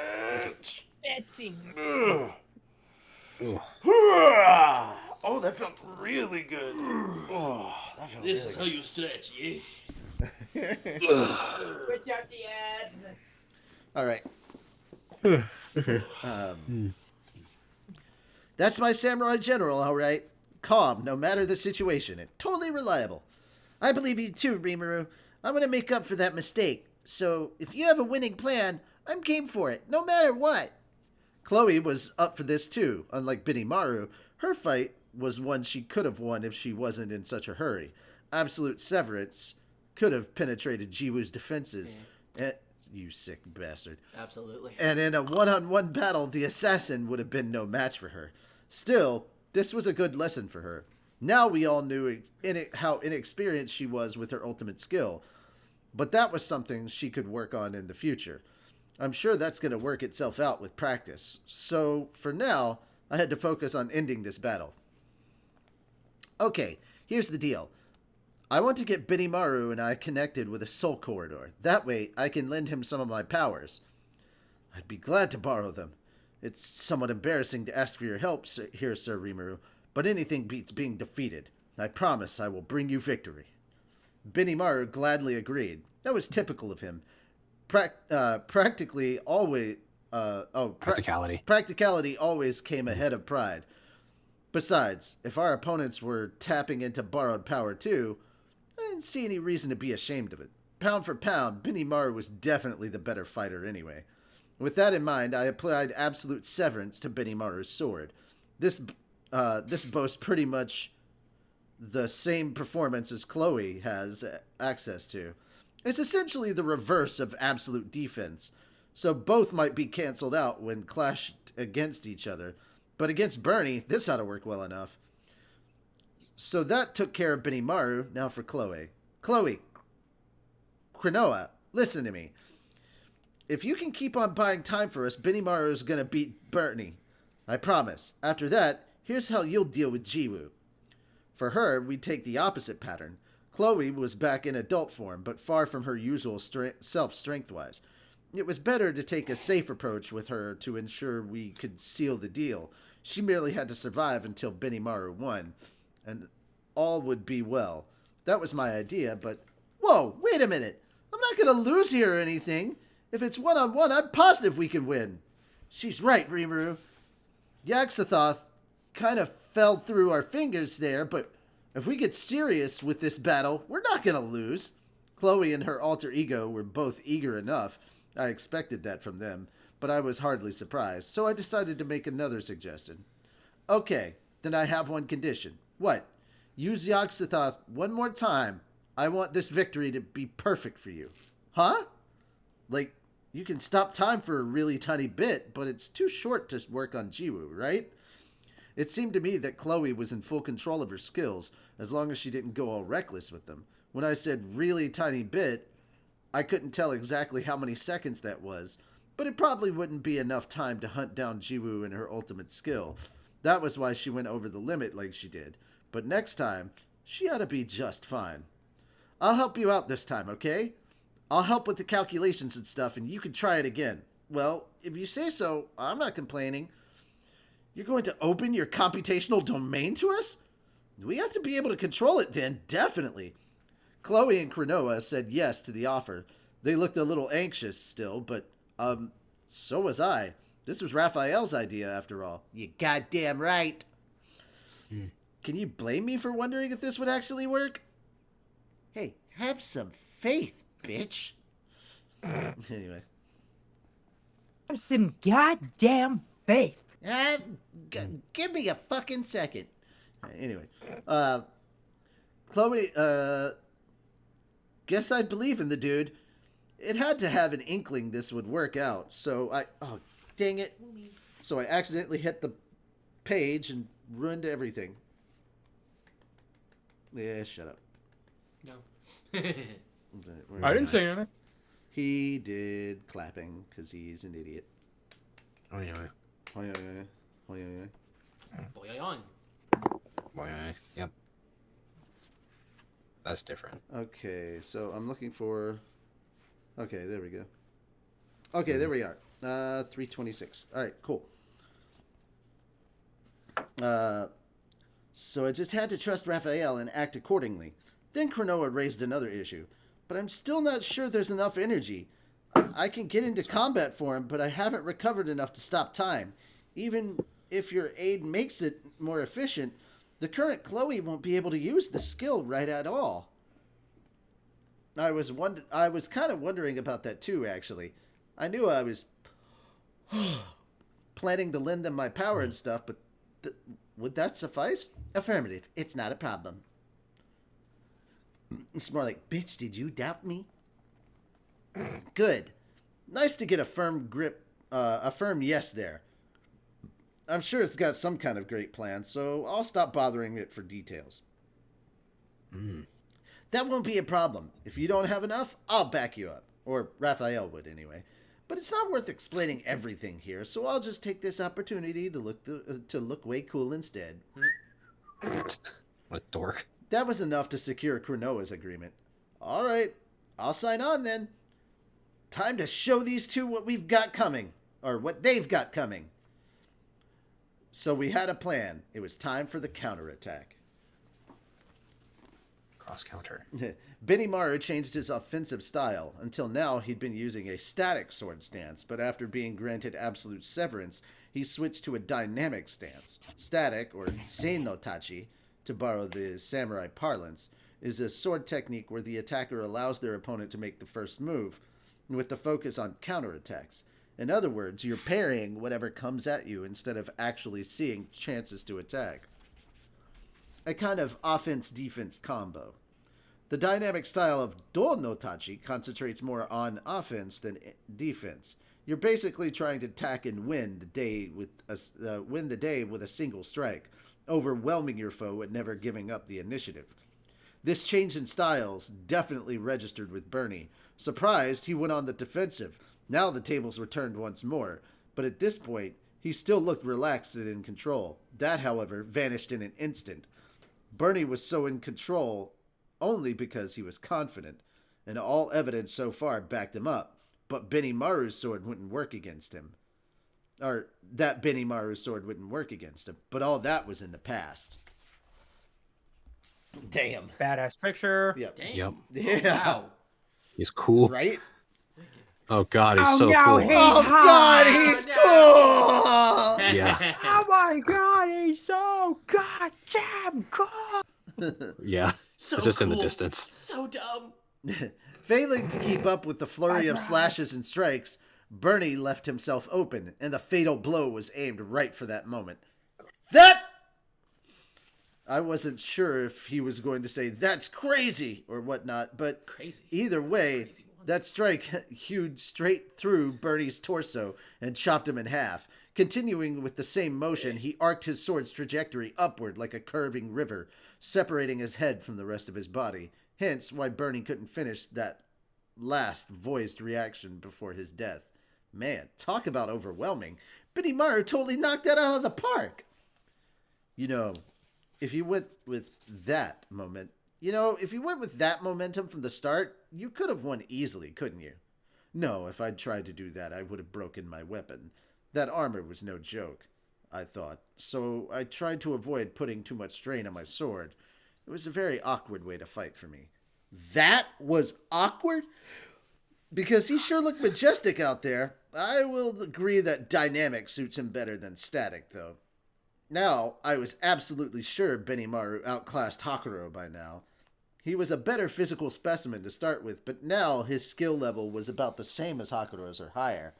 Once he gets serious about fighting, he's just incredible. I mean, not 1 minute after going on the counterattack, Bernie was dead. Chloe, meanwhile, I knew we wouldn't have the energy. And Krinoa shouted, pained as she still tried to trigger the skill, but right after that, report, there is no problem. The calm voice was accompanied by the sound of an agonizing, "Argh!"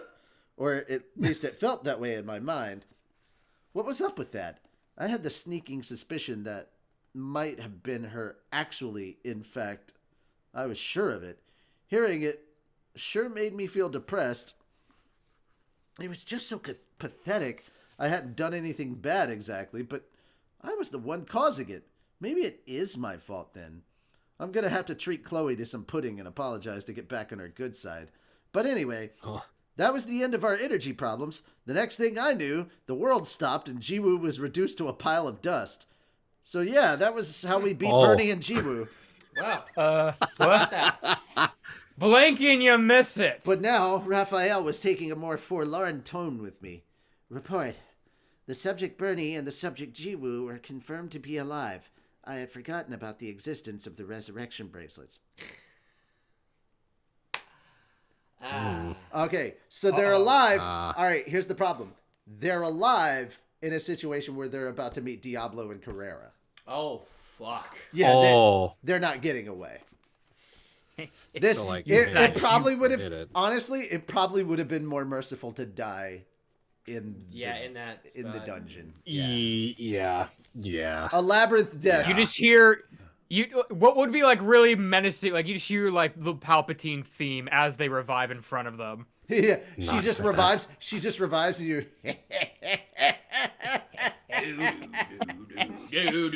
Hello there. You two must be who attacked Rimuru. All right.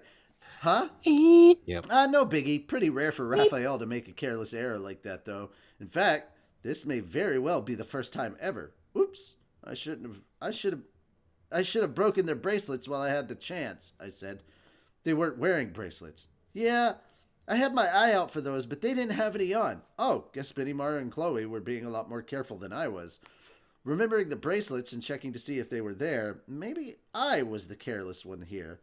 I sincerely doubted that Raphael simply overlooked them, so I guess Bernie and Jiwoo got one up on us. About that, Masayuki, who'd been quietly watching this whole time, suddenly spoke up.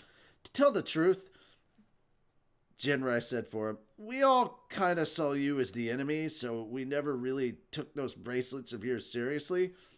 Like, we weren't going to look a gift horse in the mouth or anything, but he flipped one of his pants legs, and amazingly, I saw him wearing a resurrection bracelet on his ankle.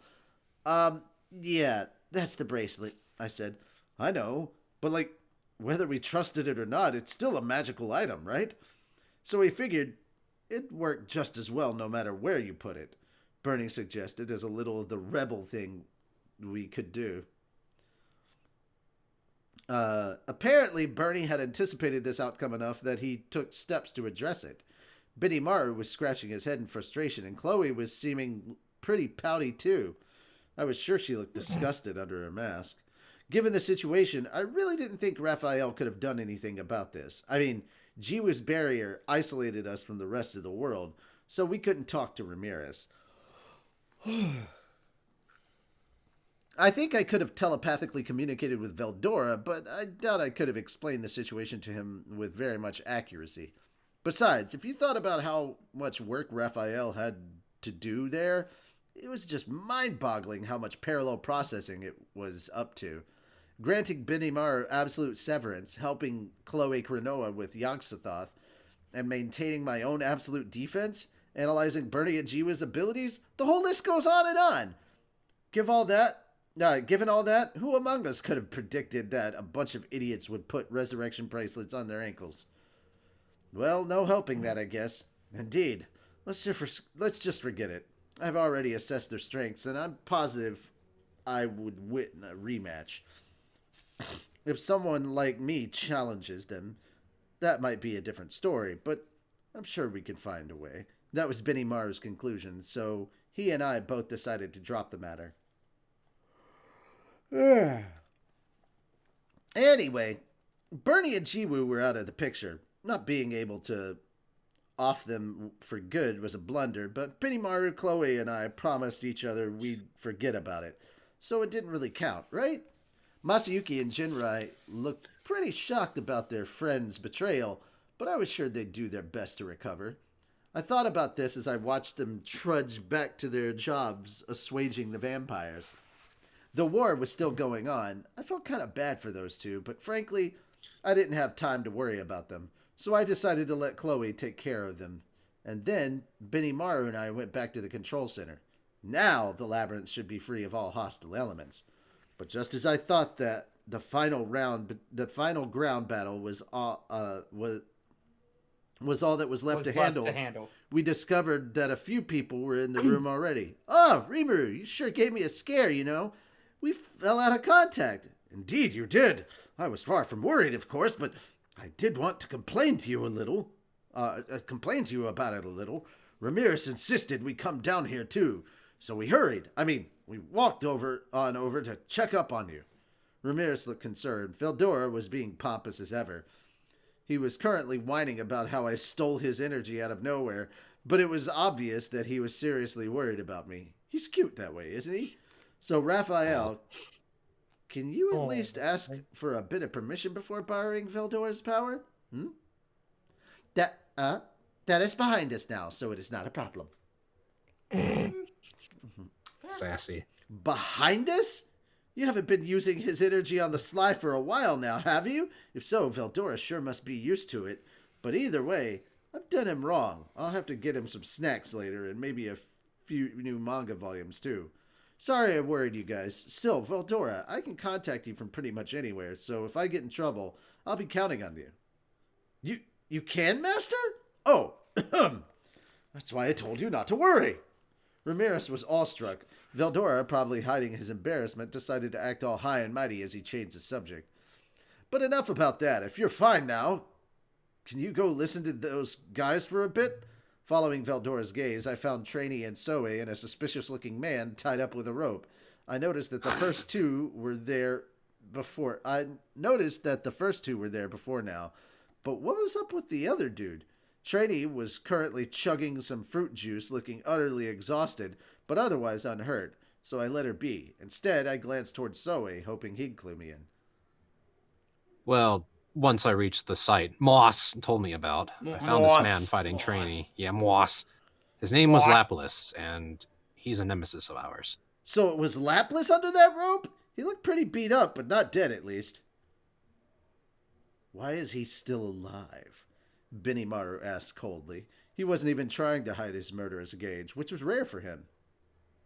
I tried to kill him, but he kept insisting he had something important to talk to you about, Sir Rimuru. That has to be a trap, Benimaru replied, taking out his sword once more. The moment he did, the limp Lapis leaped up like a caterpillar. Pretty nimble move, as silly as it looked.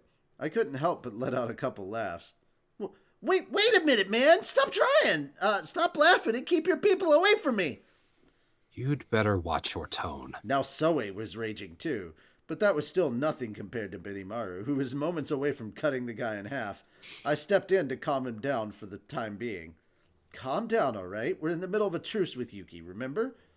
If you brought him all the way here, we could at least hear him out. Soe nodded at this, being able to keep his moral compass straight, despite his rage showed just how patient he could be. Oh, sorry. Benimaru, realizing he was wrong, put his sword away. So, what's your story?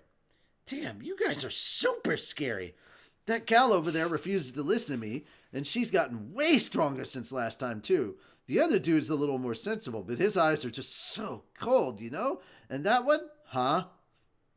Don't start with that, Benimaru. You're revealing too much of your old self. Clearing my throat, I tried to steer us away from this gloomy atmosphere. So anyway, Yuki asked you to give me a message? Oh, no. So anyway, Yuki asked me to give you a message. Laplace, reading the tea leaves correctly, signaled his apprehension to me as he began explaining why he was here. He could have just done that to begin with, I thought, but I lent him an ear anyway. And that's the long and short of it. So basically, you guys better keep an eye out for Bernie and Jiwoo. Got it?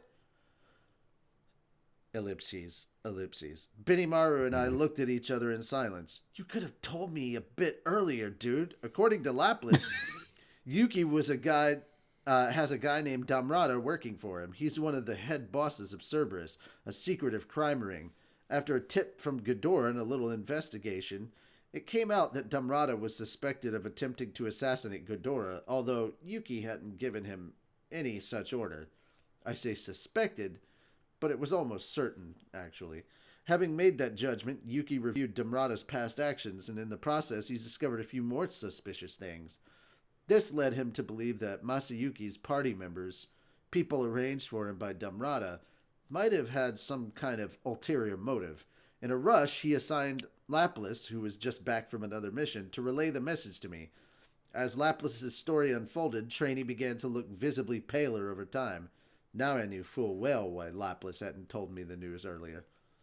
Well, if that's what the story is, you gotta give it to me sooner, alright? I tried! I told her over and over again that it's really important. But she was like, oh, I'd never trust you, and all that. Never even gave me the time of day. It's because you're so fishy, alright? And besides, I still bitterly recall the last time you escaped me, so I was determined not to make the same mistake again. Well, you kinda used a little too much force, lady. I kept shouting at you about how this was work-related stuff, and I'm super serious about it. But it was all, wah, shut up, I don't care what you say. You didn't listen to me you didn't listen to one word from me, did you? Seeing this ugly argument unfold before me answered all my questions. So you've been fighting this entire time? Yeah, like, cut me a break. Laplace looked seriously disgruntled. By this point, this entire time would have been a good 10 days or so. I'd be a little sullen about it too, I think. I'm so deeply sorry.